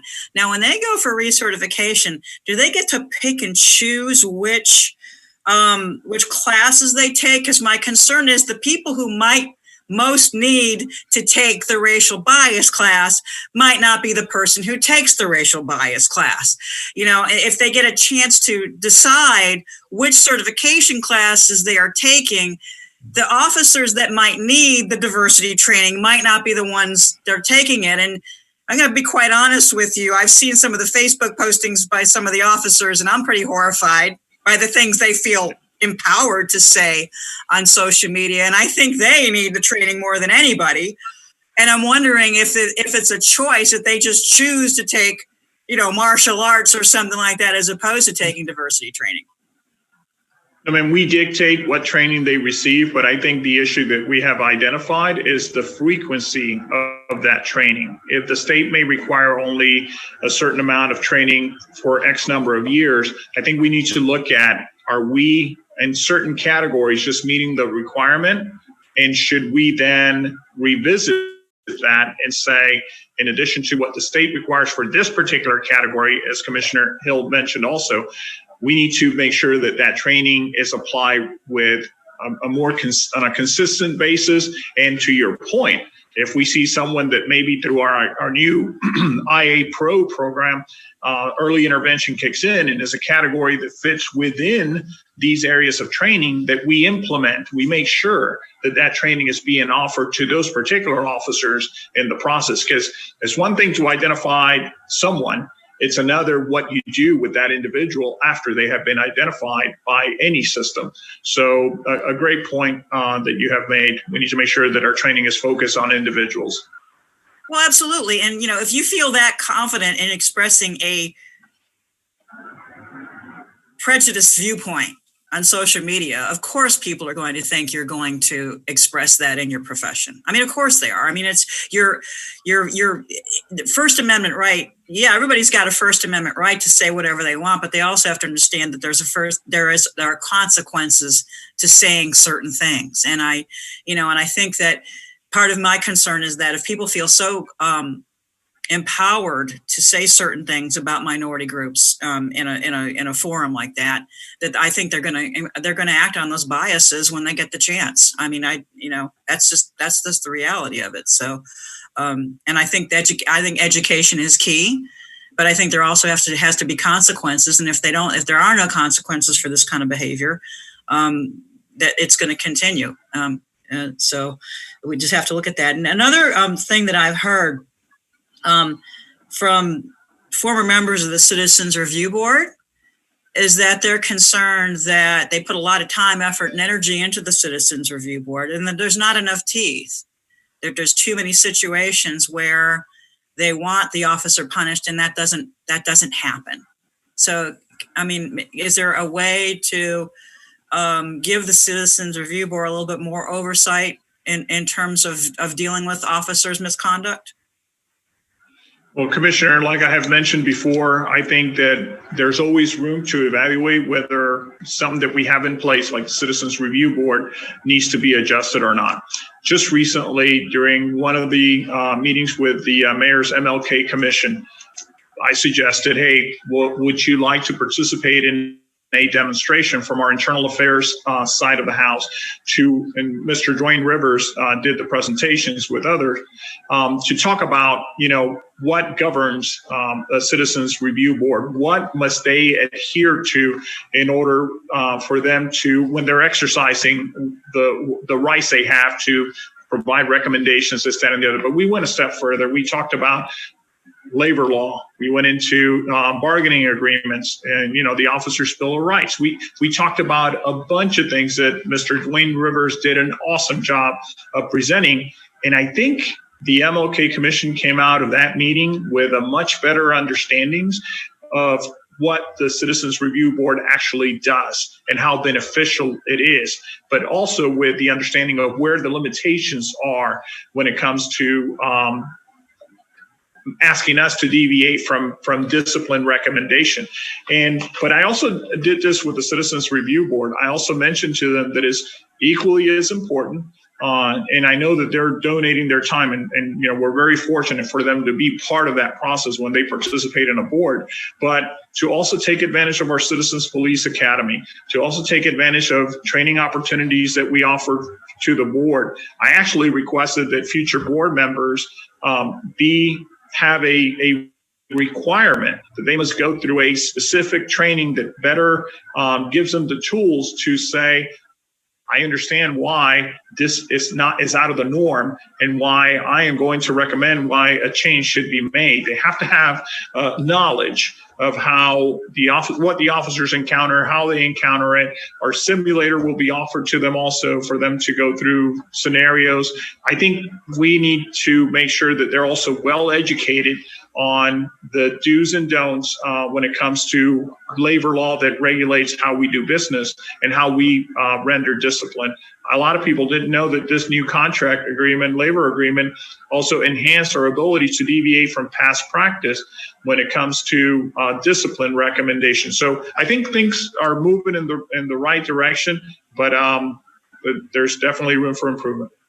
Well, and I don't think we should hide behind labor practices or the Policeman's Bill of Rights if those things are indeed encouraging violence against people that it shouldn't be. I think that they need to be willing to look into that. I've reached out to the police union. I think that if the Bill of Rights entitles you to do something that's wrong, then that's not a good Bill of Rights. I think that we need to look at that and encourage best practices so that we can, again, this is about encouraging trust. This is about restoring trust.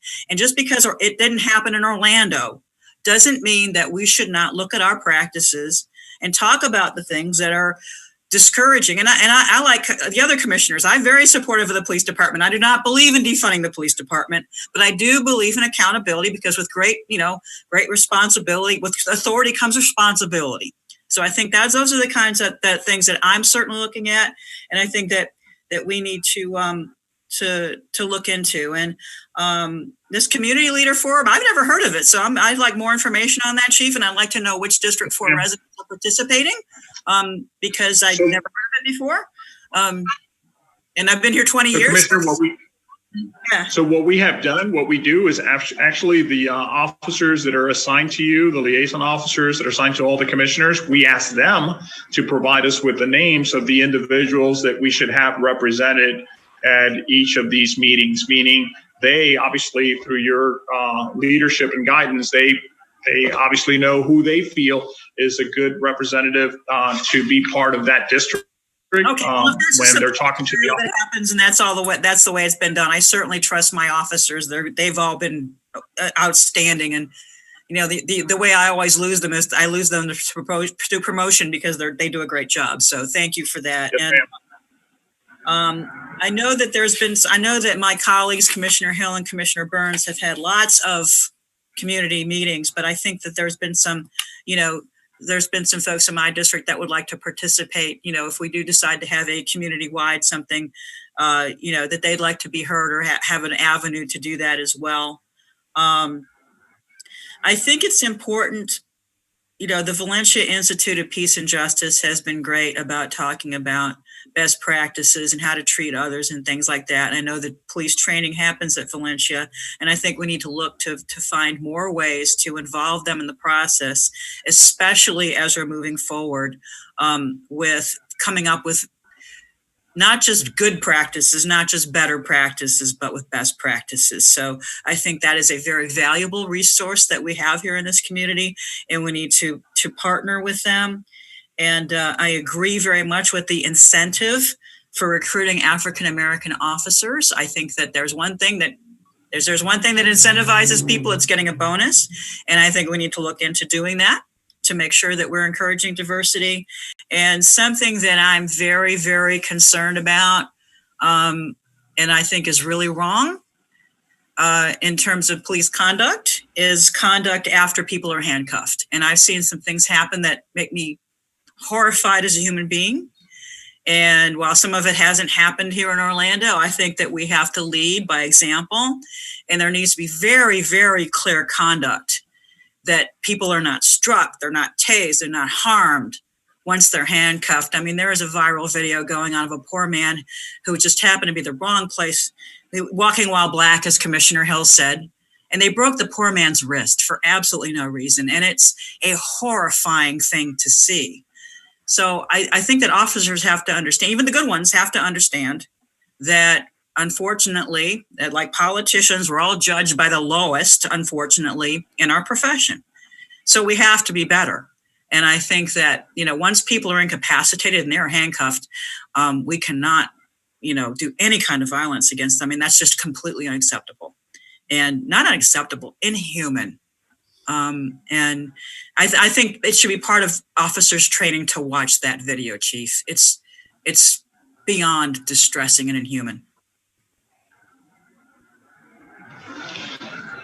Commissioner, if I may add, we just made a note of that. We're going to look for that video. If we can't find it, we'll ask Eddie Rosado to provide us with that link. If he happens to. But his wrist was broken. It shouldn't be that hard to find. But I think there should be some during training. There should be some videos that are horrifying to watch. I remember when I was learning to drive, and part of my driver's ed, they made us see video from really awful accidents. And they said, this person ran a stop sign and this is what happened as a result. And this person was speeding or this person was intoxicated. And this is how many people they killed. And they actually showed, it was awful, but they showed the impact of that. And I think we need to have that as part of the training to see really bad conduct, unfortunately. So they can say, this should not happen. Because I can't get that man screams out of my head, Chief. I can't. So I think that Commissioner, if I may, when it comes to the Peace and Justice Institute, it is my understanding they've been engaged in discussion with the county. They haven't reached out to me once during this process. I understand they're very busy also, but I made a recommendation to Dr. Sugar that their focus be really on the academy side of the house, where we do all the training for all law enforcement agencies here in Central Florida. I think it would be instrumental for them to develop future curriculum for our officers where we can send them in large numbers versus setting up evening events where we can only have a small group of officers participate at a time. And it's a costly program, but we understand that moving forward, we're going to have to spend some money in doing things. And ultimately, whether it's with the mayor or the commission, whatever you all dictate, obviously we will follow. But I think we need to review a lot of the recommendations that are being made, because we have a lot of recommendations coming from all angles.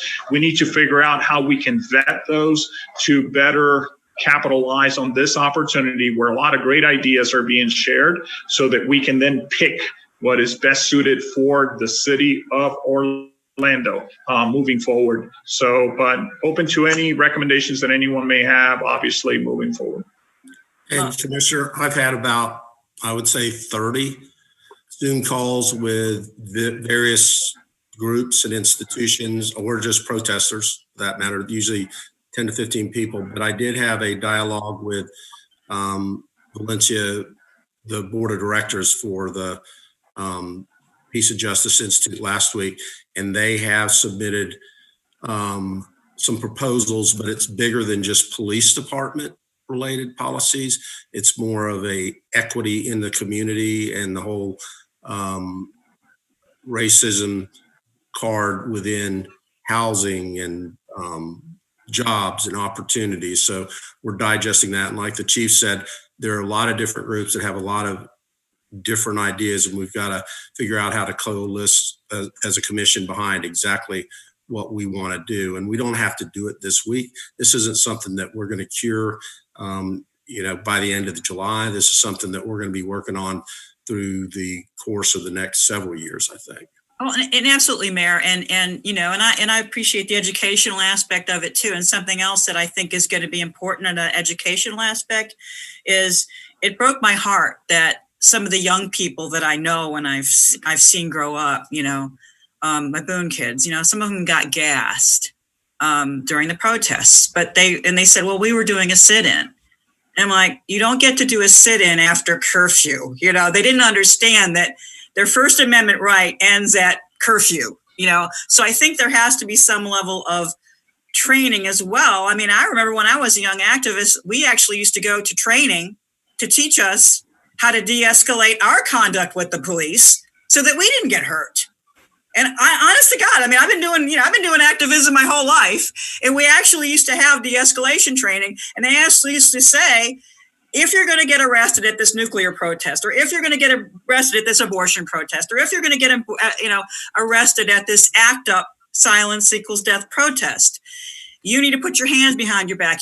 There was actually training in how to do social disobedience. So I think that needs to be another part of the component, because I think some folks got hurt or not hurt, but gassed, and they were upset about that, but they didn't understand that, yes, you have a right to protest, but it ended at curfew and there are consequences to that. So I think there does have to be a balance, and I think Valencia can be helpful with us in that regard. And that can be another part of it, because we don't want people getting harmed. We want people to express their First Amendment rights, but we don't want them to have that kind of an experience. And that's all about. I just want to say too that while we're having to deal with the conduct of the few that are really bad, I mean, there's some. I mean, I got pulled over by an officer at OPD, and I thought he was going to kill me. For speeding. I mean, literally, it was so bad. I've gotten stopped for speeding a couple of times since I've been elected. I was wrong. I took my ticket in Winter Park, and the officer was very kind. But the one in Orlando, I literally feared for my life, and that shouldn't happen for speeding. So there are some bad apples, Chief, and this guy's still on the force. And everybody laughed about how funny it was, and it wasn't funny. Because I can only imagine what would have happened to me if I had been black and speeding. If you treated a white city commissioner that way, I can only imagine. So we do have some work to do. And unfortunately, it is because of the bad apples that we're here having these conversations, but we need to figure out how to deal with it. And I hope all the great officers that I've interacted with in the last 27 years living in downtown Orlando can help me in that regard, because they are doing a great job, and they shouldn't have to have their great work besmirched by the actions of these really awful actors. And we all need to be part of that solution. So thank you, Chief, for everything that you're doing. And thank you, Mayor. Thank you, commissioners, because this is, I know this is a lot of extra work that you're having to do, especially Commissioner Hill and Commissioner Burns. Thank you for your leadership, and thank you for everything that you've been doing. And I do think that, even though this is a very difficult time, that it's going to create meaningful, positive change. Thank you, Mayor. Thank you, Commissioner. Commissioner Stewart. Thank you, Mayor. I appreciate it. Look, we've covered a lot in the last, I guess, 45 minutes, just comments, and I can't tell you how much I agree with everyone, and I don't want to kind of go and repeat all those. I mean, I think the challenge that we have really has to be a variety of things. One of those things is that we have to get better at what we're doing.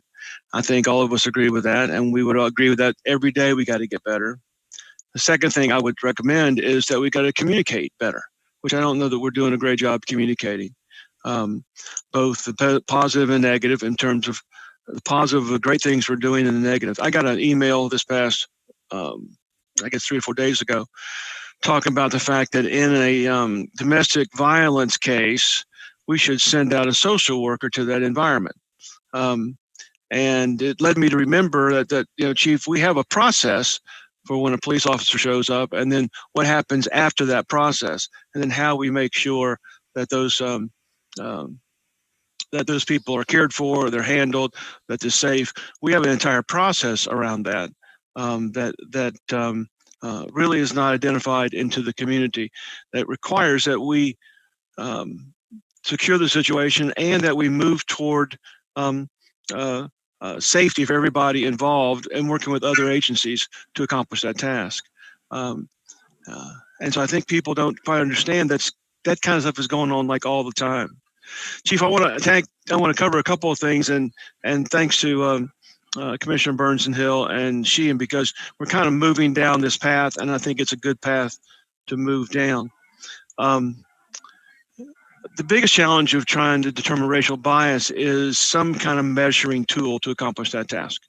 And what I have seen is that there are some tools out there, and I don't know that we use them in an adequate way. And if we use them, what would that lead to? So my thought, I've had conversations now with the police union, and I've shared it with several other officers, is that if we can work, even it's a pilot program with Valencia in terms of the police academy, and work along with the Peace and Justice Institute to take this current test that's out there called the IDI test, and use that as a guide, and then take that IDI test and help establish a curriculum on the police academy side before somebody comes and becomes employed with an agency, period. So that's something they would do on their own. And then the second is that same measuring tool can be used to determine what we need to do for continuing education inside our own police force. So I think a challenge is there are measuring tools that are out there, and I think that given a class on racial biases is, I guess, adequate, but in my mind, it doesn't satisfy what's happening. Everybody comes into a system. I shared with Commissioner Hill months ago. Everybody comes into a system with a bias, and the challenge we have to do is make sure that their behavior isn't impacted by their bias. And I think that's what we have to work on. So let me ask you, are you familiar with the IDI test? Tell me a little bit about how we can work towards a pilot program with the Valencia, with the police academy. Commissioner, personally, I am not. I'm certain we're not. We have not heard of it, but we'll definitely look into it. Again, probably a great suggestion moving forward, how we then pick and choose which of those to apply. But definitely something has to be applied specifically to this topic that you're addressing. Well, and I think the key thing is this: we can't do anything unless we measure. And so this is a measurement tool that allows us to say there's something. I'm not sure it's ideal, but I'm just know that tool's out there today, and I know that's a tool that we can use to measure our effectiveness with somebody going. But we do a lot of testing when somebody comes on board with us. We ought to do something similar to this to say, hey, if there's a racial bias, we want to make sure that our advanced training that we're doing is addressing some of these issues. And I agree with that. Chief, you mentioned one thing that concerned me, and that was that if somebody's in training and they see their trainer acting in a way that's not proper or needs to be discussed in a kind of an objective way, how we've got to figure out that new officer has to be able to report that activity to somebody to be able to either understand the activity that was happening or to help train the trainer in further detail. How are train the trainers guys chosen? I think Commissioner Hill was kind of on this path a little bit, but how are they actually chosen? Do they volunteer to go get additional training, become this? Do they get paid more money to be a trainer? Is it an assignment that somebody that's required to do prior to becoming sergeant? How does that work? Well, Commissioner, let me start by correcting myself. Obviously, if my comments yielded a concern that maybe officers are going to fail to report someone who is training them for fear that they may be failed during their training program, I misspoke. What I'm saying is that maybe the tendency for a brand new officer might be, well, should I not mention something? It's something that obviously our training staff addresses with our recruits, and I'm sure they encourage them to speak up whenever there's anything that needs to be brought to our attention. So we'll probably have a deeper discussion about that later. When it comes to the selection of our officers, first and most important, they have to be in good standing. They also have to have enough experience behind them to basically show a new officer what the department is all about and how the department functions and how their duties are expected to be performed. They have to be certified as a field training officer before they go out there and train anyone. But there is a selection process. We receive an application. That application has to be endorsed all the way. Again, the person must be in good standing. I think where we may have an issue, obviously a good problem to have, is the situation we're currently in. This is in the history of the Orlando Police Department, with the number of officers that we have in play right now as far as authorized strength, one of the most aggressive recruitment efforts that we have seen in many years. We've been pulling from all areas to try to encourage people to join the field training program. And as a result of that, the age of the field trainers has gotten younger because we need more officers to be able to train others. Even then, we have taken into consideration if the officer has had prior experience prior to joining OPD. We're never going to select someone just to fill a slot to train others. They have to be vetted. But the age group has gotten younger as a result of our demand to have more field training officers out there to train our new officers. Well, I think it's important. Again, this information needs to get out. You mentioned earlier about reporting, and there's not a standards for reporting. I remember years ago talking to Mike McCoy about the fact that as a policy, we just shared everything because it's the right thing to do. And there are other cities, even locally, that don't share the same kind of information. And therefore, the perception is that their police force is better than ours in terms of response. And the answer is it's just easier to give everything and let the world figure it out. And if it's wrong, then let's go get better at it. I tend to agree with that. You mentioned something to Commissioner Burns I think is important, and that is the policies.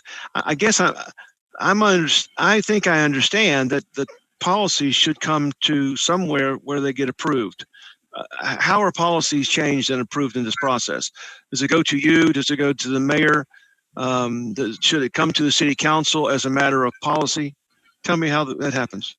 So we have a policy review process, and then we have what we call a captain ops committee. It includes internal affairs where those policy recommendations are vetted. The division commanders gather, they meet, they discuss, and then if it rises to the level, then it comes here to the table where we discuss them further. In this particular case, and again, we're dealing with something that we have not experienced in a very long time. The mayor took the leadership to say, hey, these are some of the things that I want you to address at the Orlando Police Department. And we immediately dove into those. We got legal involved. We got the union involved in the process also. They've been given an opportunity to review this and weigh in on these changes, and credit to the union. They have accepted these policy recommendations or have embraced the idea that these policy recommendations are fitting. But normally, typically, we have so many policy changes because, again, we treat them as living documents that if we were to bring every one of them to you for review or recommendations, you probably would need an additional council meeting just to address policy changes at the Orlando Police Department. We're constantly looking for ways to improve the way we do business and enhance our policies to better serve our citizens. And there are a lot of technical aspects of that even legal has to dissect for us. And there's a lot of arguments going on at this table whenever we have a significant policy review process when we deal with those. But ultimately, when we come to the conclusion that with the support of internal affairs, the support of legal, with the support of obviously the staff training, especially training, we implement those changes. It's a very, very it's a lengthy process. It's not just, hey, do you think we should just change this and do it? No, it requires a lot of steps along the way. Well, and I don't disagree with the process, but let me throw back to you what you had said earlier. We believe in transparency. And so if you believe in transparency, how do you take those policies and make them transparent to the community? Because the idea is that if you come to a table and you make those changes and they kind of come up the ladder, then I understand that, and I think I want quality people doing it. But does a police review board review those policies as a sample, or are they educated on the policies until something comes to the table at the police review? All of a sudden, you have to now explain what the policy is, and seems to me that's a little bit counterproductive and non-transparent. So, Commissioner, on the high liability areas, let's use vehicle pursuits as an example.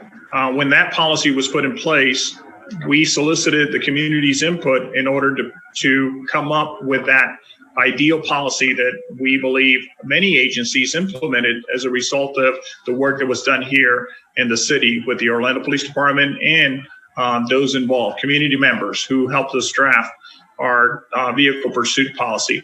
When it comes to the Citizens Review Board, let's even use social media as one of the latest examples.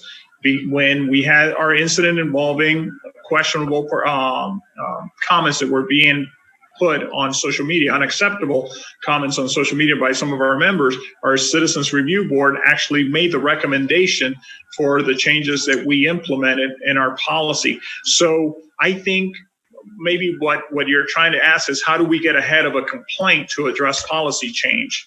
How do we get what can we do to potentially bring about a change that is vetted through a process before the policy is implemented without waiting for an incident to happen for that to take place? I think it's difficult. I think maybe what we should discuss moving forward is, let's identify our high liability policies and let's do a review process of where we are with them. Let's educate those that we identified as the individuals responsible to give us feedback, and let's see if we need to make any changes, and then do that every so often.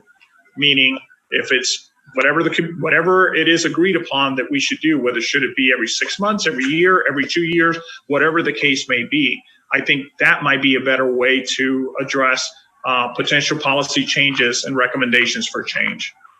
Well, I don't disagree with you, except I can remember when the social media issue happened. And I remember that policy came to the city council and we had a discussion about it. Now I'm trying to remember how it came. It may have come as a function of a general policy for all employees, and it also may have come as just for police. But my point only is we had a chance to look at that and try to understand it. And it came as a result of something that happened. And I'm not trying to. I'd like to anticipate everything in the world, but I don't think we can. But my thought is it did come to us. We had a chance to look at it, and there was a discussion about what does it mean and how is it going to go forward. So I would encourage something along that lines. I mean, the idea of moving from 6 categories to 4, it's a pretty big deal. And let me get to my last comment. I've got several of those, Chief, and we need to just get together privately and cover. Look at my last one. I'm getting a lot of stuff. I know the mayor's getting thousands of emails as well about 8 Can't Wait. And there is a website that has got information on it someplace that is, after listening to you, is probably, I would say, wholly inaccurate, if not entirely inaccurate. And so the question now is that people around the world are reading this. And so what concerns me is twofold. The first is I know you directly addressed the 8 can't wait, but it hasn't gone back and been addressed to the people who are contacting us to get that core information. That's an important thing. And then the second part probably is greater than this, is that how do we then communicate this kind of data out into the community so that they get the information? The challenge that we have is that when you see policing in Minneapolis and you see policing in Atlanta and you see policing someplace else, everybody considers all police the same. And that's not the case. I think Orlando is uniquely different. I think that we have responded, thanks to the mayor's leadership, we responded a lot with the Peace and Justice Institute to do some things. We identified some things early on. But I'm getting guys writing me saying, quit shooting rubber bullets. And I'm going, we never deployed a rubber bullet. Quit putting guys in chokeholds. We have a policy against that. But their answer is, well, I don't care. And so my thought is, what you've given today is a great example of saying, look, this is where we really are, guys. And if you don't like it, I'm sorry, but this is what the actual facts are. And you can go look at the policies yourself. If somebody violates the policy, hey, we're going to go after them. But this is what the policy is right now. And the policy really controls our behavior. And so the 8 Can't Wait campaign, I think, is probably founded in good, in a good direction. But I think that I get kind of tired of the fact that I know that we have some of those things that we have in policy that people are now writing me saying you don't have it in policy. I don't know that we have to all defend this in every case, but I think it's one of those occasions that we need to work on. So anyway, tell me a little bit about how you do that. So we are awful when it comes to public relations, ability to do proper public relations when it comes to the law enforcement profession. I think we do our best to maximize what we can share through social media, but not everyone follows social media. We also understand that there are people in our community who have the influence or have the power to influence others. And we do our best to educate those individuals when it comes to issues when they come up. And even when we provide information that clarifies an issue, that doesn't always often get shared with others. I think we need to make sure that when someone is putting information out that is inaccurate, we need to develop a better system to call those individuals out. I also think that we need to make sure that we take ownership for the things that we have done wrong and admit those things immediately. And admit those things immediately and not try to hide behind some type of statement. So I think the work is something that's going to have to be done collectively between us, our other public servants, and the community leaders that we serve that are out there. I think we all need to make sure that we teach them and show them that Orlando's unique to what's happening in Tampa, Jacksonville, Miami, Minneapolis, LA. Everything is unique when it comes to that. But we need to do a better job of public relations when it comes to putting our message out. And I think we also need to work more closely with the state legislators, because I think there's some things that we need to address at a state level that affects local policing. And I'm prepared to do whatever we can to accomplish that task. That concerns me a great deal, because we do a lot of stuff. All of a sudden, take the Policeman's Bill of Rights as an example. I think there's an opportunity sometimes for the police get a distinct advantage over somebody who's in the accusation. The time frame is an example of disclosing evidence. I think we have to try to address that somehow. I don't know how to address it except to say what is the issue, and let's kind of move forward as best we can. But those, I think those are small things that I think really have a long-term impact on how we police. Commissioner, one thing that was, I'm sorry, Mayor, go ahead. I was just going to say that I think most city governments right now and most police departments are doing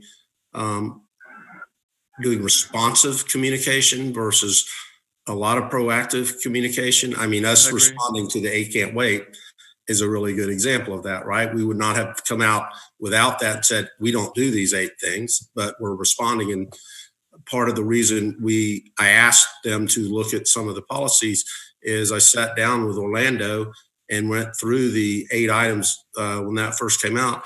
It's like, we're already doing all 8 of those, but some of them aren't directly written into policy. They're in our training manual. So we wanted to become more transparent and say, okay, we don't train chokeholds. We are not going to shoot into cars, whatever, and make sure that a citizen that just picks up the Orlando Police Department policy manual could look in there and become acutely aware that the 8 things they're talking about are already included in there. So that's a big purpose of what today is about. And I'm prepared to do whatever I can from my side, and I think all of us on the council, is to make sure we get good positive communication out to our community as well. So can I interject, Commissioner, Sure. real quick, if it's okay? let me finish if you don't mind. I thought you Commissioner Hill. was. Okay. Okay. So I want to go back to Chief. I put together a memo about the IDI testing. I want to share that with you individually. I want to share that with the union as well. And I do think that there's some pilot opportunity for us to do something aggressive in terms of racial bias testing, so that we can create a curriculum that works in the behavior, it works in our best interest. And I'll go one step further, Mayor. I'll include you also on the same information, because I think that is probably a way to incorporate something within the entire city government. Here's something that we can do. I think the peace and justice stuff was great stuff, and I think we ought to continue on that path. And this is a way to measure, are we really being successful with it? So anyway, thank you very much, Mayor. I appreciate it. I'm sorry I went a little too long, but some of these issues are here. And then Chief, I'd love to talk with you individually if we get a chance. Okay, Commissioner, Yes, you okay if I let Commissioner Hill just have one comment? Yeah. Yes, I was just gonna ask Chief if it's 2 things. Can you put our conversation into 8 can't wait, what we're already doing, and some of the enhanced policies that you spoke on today in a memo that we can just help you share that information? And just the last thing, Chief, there are some incidents that have previously taken place. I've seen on the news with the officer putting his knee on one of our residents' neck and arrest and a few others. Is this going to be retroactive with these pending cases, these policies that we're putting in place? Will they be revisited? Those things that are actively under investigation, will these new policies be applied? I know, I'm just, when you say the union has accepted them, Chief, I'm kind of leery. They got upset about you holding a Black person's hand. So to hear that they have accepted these is great. But I also saw over the weekend where they say they feel like you've turned their back on them because you held a protester's hand. So am I getting mixed messages? Are we going to have a problem pushing this forward? Or is this going to happen? And if some of the officers decide that they're not going to respond to these new policies, proposals or enhancements, what's next? Commissioner, I'm going to answer the first part of that. Okay. Any conduct that is being reviewed has to be reviewed under the policies that existed at the time it happened. That's pure law on virtually. Yes, and the second part of it, moving forward, they are going to be judged by the standard of these policies. Okay. Thank you, Mayor.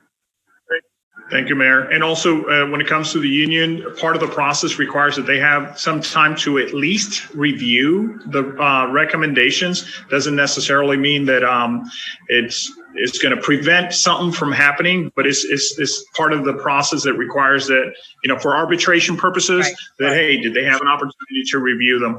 Right. But I must say this. Someone said it best the other day to me. As when that survey came out, of course, you had have the outcome of the survey. You'd be surprised, Commissioner, how many people I receive telephone calls and personal messages from this department and the community who said, we're on the right track, we're doing the right thing, continue what you're doing. And one person said it best. Sometimes you try to do your best to give everything that someone deserves or needs in order to do their thing. But you can offer someone $1 million in a box and give it to them, and they may complain about the box. So the bottom line is that I understand that sometimes it's very difficult, especially during these times, to address everyone's specific needs. But I have faith that the union will do the right thing also in moving forward as we address the change that is much needed, the change that must come in order for us to not only gain the respect and approval or the trust of our citizens, but to maintain that trust, to protect that trust moving forward. So I'm confident that I'm an optimist. I think good things are going to come out of this process, and the union will be part of that process. Awesome. Thank you, Chief. Commissioner Ortiz. Thank you, Mayor. A great president once said that ask not what your country can do for you, but ask what you can do for your country. I don't think I have to name the president, that was everybody knows, John F. Kennedy. Today, we're discussing what things the police department can do better. But nobody has mentioned that the police department forever and ever had a police citizens academy. And I wonder how many of you have been in any of this citizens police academy to understand how the police department works, because it's pretty thorough. And it will tell you most of the questions you have asked here, you would have had them answered by that academy. We have the Neighborhood Watch program. We have complete interaction with the community at all times. And what really hurts is the fact that most of these things people are asking for us to change, we have them in place already. We may have to tweak a couple of things, but I think we're one of the toughest agencies when it comes to self-policing. So let's go back to fundamentals. I think, first of all, we have to get acquainted with the system before we go out criticizing the system. We have to first understand how this works. And I wonder how many of you have walked a mile in any of these police officer shoes. Because I did it for 14 years. And as I hear all these things going on, I wonder if any of you at any given point in time, if you were to be a police officer for a couple of years, if you would come back here and ask the same things you're asking. Because it's a totally different perspective. That's what it's called, the police culture.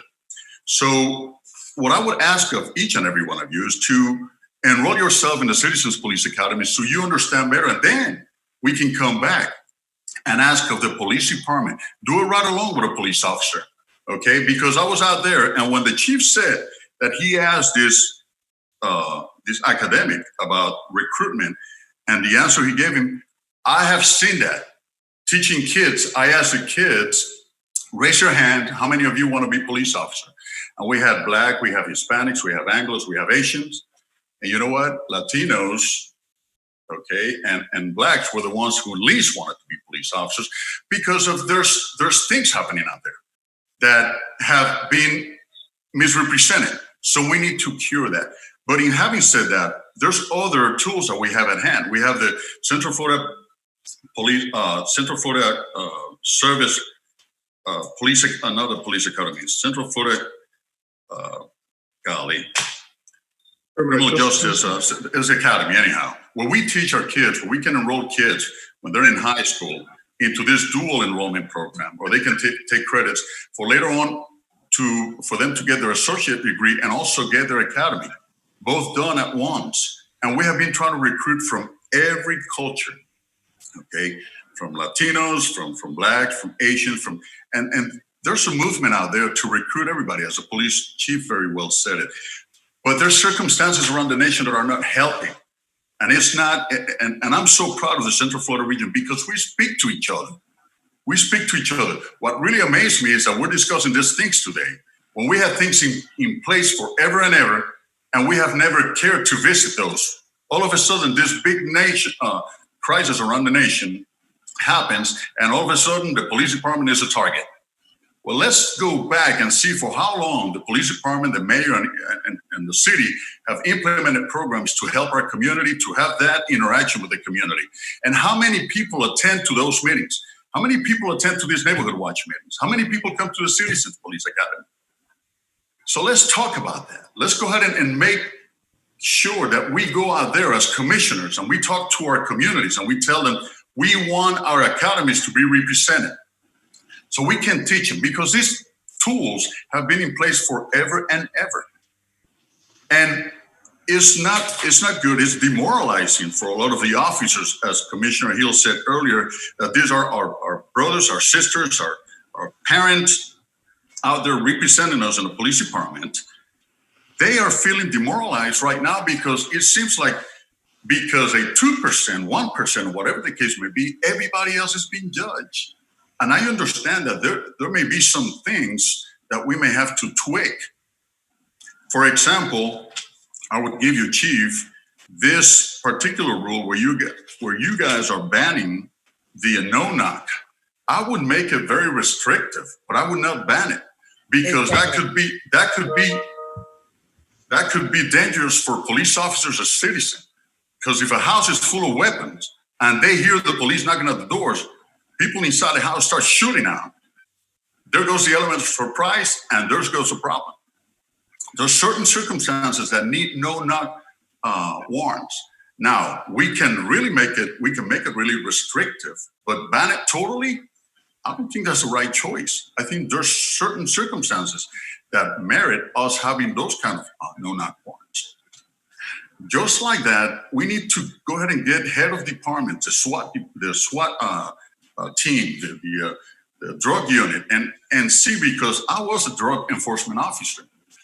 And when we talk about smelling weed and that giving us probable cause to stop, that's the law. You're right, that's the law. And if we smell it, I don't remember working with a police officer that came up out of nowhere and said, I smell weed, because they check with each other. Do you smell it? Do you smell it? And if not, we bring a dog. They do it every day on the west side. Excuse me, I did not interrupt you. So, and I was on the west side, and I was on the east side, and I was on the north side. I was all over the city.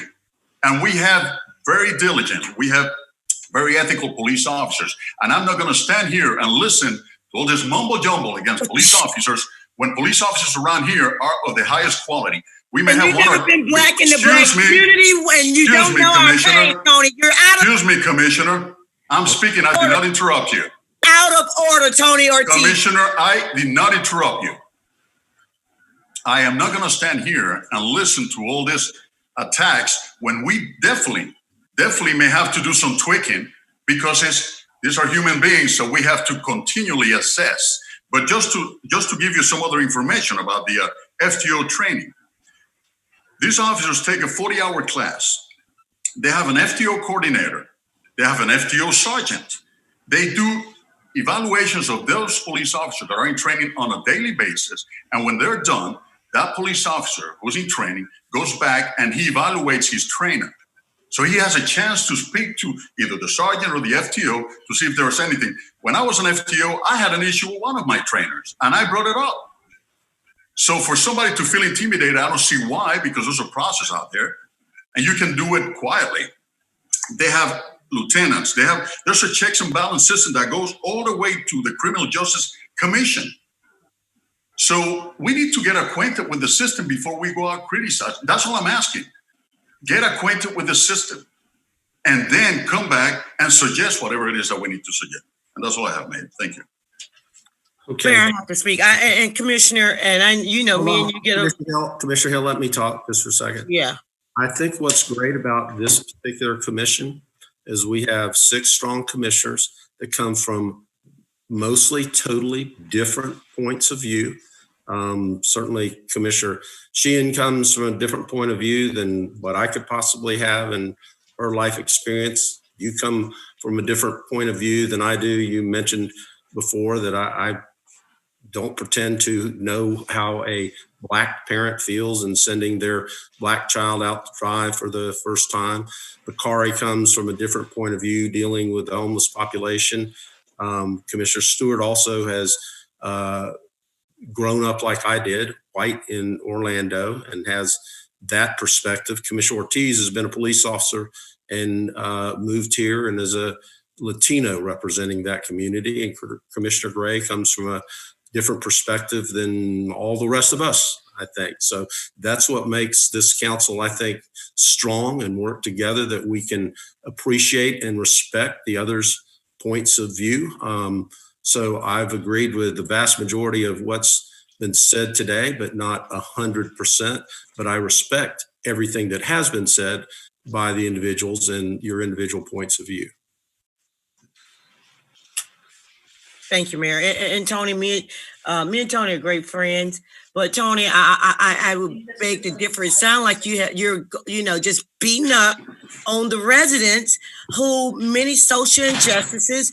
Rather, Patterson, I love Patterson. Deborah was my sister almost. But these injustices exist, Tony, and there are some that patrol our Black and brown communities that do single out, and there's racial profiling and illegal arrest going on. To say that does not exist, I think it's a slap in the face to say that, oh, I've never been with any. Tony, if you were part of the Duke Boys, you know exactly what goes on in those communities. Hey, I was out there doing things wrong, and some of the things I wasn't. There had been plenty of times in Paramount on the West Side.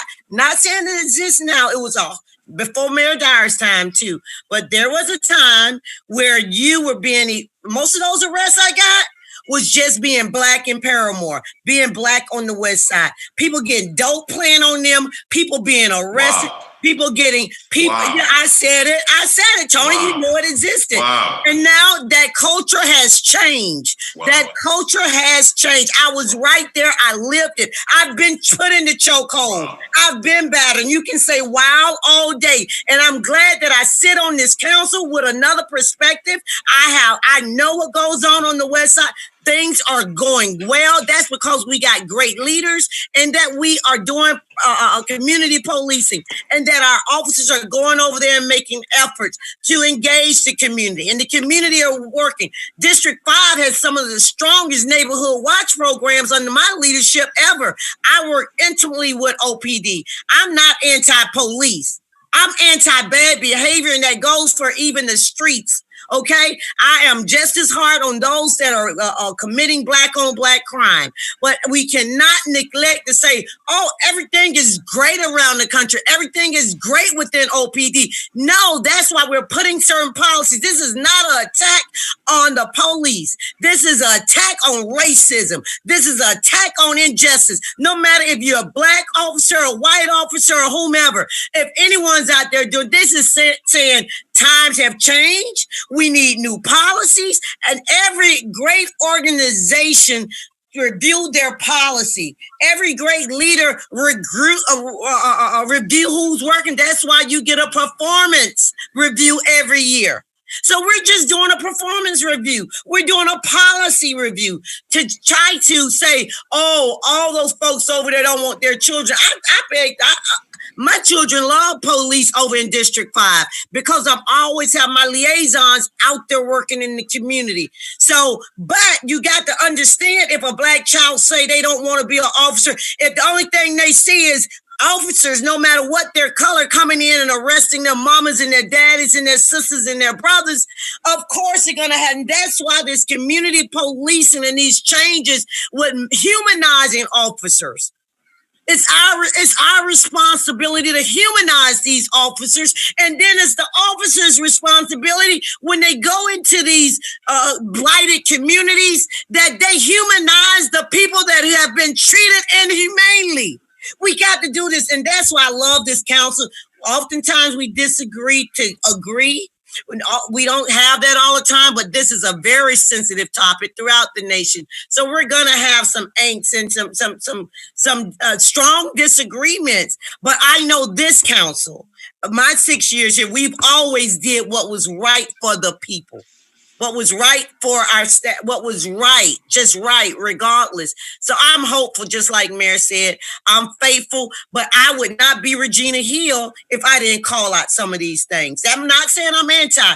I'm just sent here by the people to speak also their truth to power. Okay. Thank you. May I? May I, Mayor? Commissioner Ortiz. Commissioner Hill, I never said that things don't happen.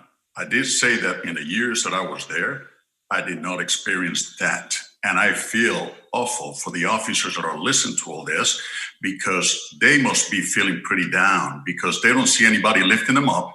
And unless I have evidence, I'm not going to point a finger at anybody. That's how the system works. And today we have a bunch of great police officers in the Orlando Police Department that are out there motivating the community, but nobody cares to say those things. Nobody talks about when that officer, either white, black, Latino, whatever it is. By the way, this brown word that you guys use is insulting. The Hispanic Latino community are not brown. We got blacks, we have whites, we have Asians, we have indigenous. So people are offended by that word, just to give you a heads up. But going back to this other issue, the police officers in the Orlando Police Department, you may have one or two that have done whatever they have done, and maybe more, I don't know. But the Orlando Police Department has been very tough on them. And the union has been tough on them and the police department. But nobody cares to do research on those things. And that's why we're bringing also that to the light. So people know that the police department, when it comes to self-policing, they're pretty tough. And we need to address those issues too. Because as proud as we are of our city, one of the things that makes us so proud, one of the reasons why people come to the Central Florida region is because they know they can count on the police department. Otherwise, people will not be coming over here because nobody want to go to a place where crime is rampant. So we need to address those things too, so our police officers stay motivated, that we know that there's always room for improvement, there will always be room for improvement. But let's not take it to a whole, because things are happening in other cities, okay? Let's not bring in so hard on ours unless it's happening here too, at such degree. We have been self-policing ourselves. We are tough on our police officers. I am, and the mayor is, and everybody else around here is. But at the same time, those guys are performing out there because in the middle of the night when we're sleeping nice and warm, those are the guys out there putting their neck defending our sleep. And we need to address those issues too. Thank you, Commissioner Ortiz. Orlando, you want to close us out? Mayor, actually, you know what? I was debating whether to do this or not. There's a Turkish theologian. I'm going to do the same thing Commissioner Burns did. I'm not going to be able to pronounce this word. But anyway, his name is Sad Nursi. He was born in 1876 in the town or the village of Bitlis. And he said that mankind has three problems: discrimination, poverty, and ignorance. Discrimination can be solved with love and compassion. I think our city has proven that over and over again. Poverty with sharing. I think we're moving in the right direction when it comes to that, addressing that issue. And ignorance can be solved by education, which I think we all need in this process. I need to do a better job of listening. I appreciate this council, you, Mayor, as a reminder that sometimes the way we see things cannot just be the way we see them in front of us. We need to recognize that things may be different in the eyes or in the experiences of others. The passion that this council shows to make sure that everything in this city is done right is something that I truly appreciate. I feel blessed to be having been selected chief of police for this city to work with this great department, because there are a lot of great people who work here. But we also must recognize that there may be some, and there are some within any organization that don't belong, that don't have the ability or the commitment to serve our citizens with the expectations that our citizens feel that we should meet and deserve. So with that, Mayor, I'll turn it over to you. Thank you. Then that's going to close our workshop. I think this was maybe the best workshop that we've had since I've been there in terms of getting out good information and questions and being purposeful. So thank you, Commission. Thank you all, everybody. We're going to close the workshop out, but if everybody would stay on the Zoom call so we can go right into agenda review. Mayor, we posted agenda review at 2:00 at the council meeting.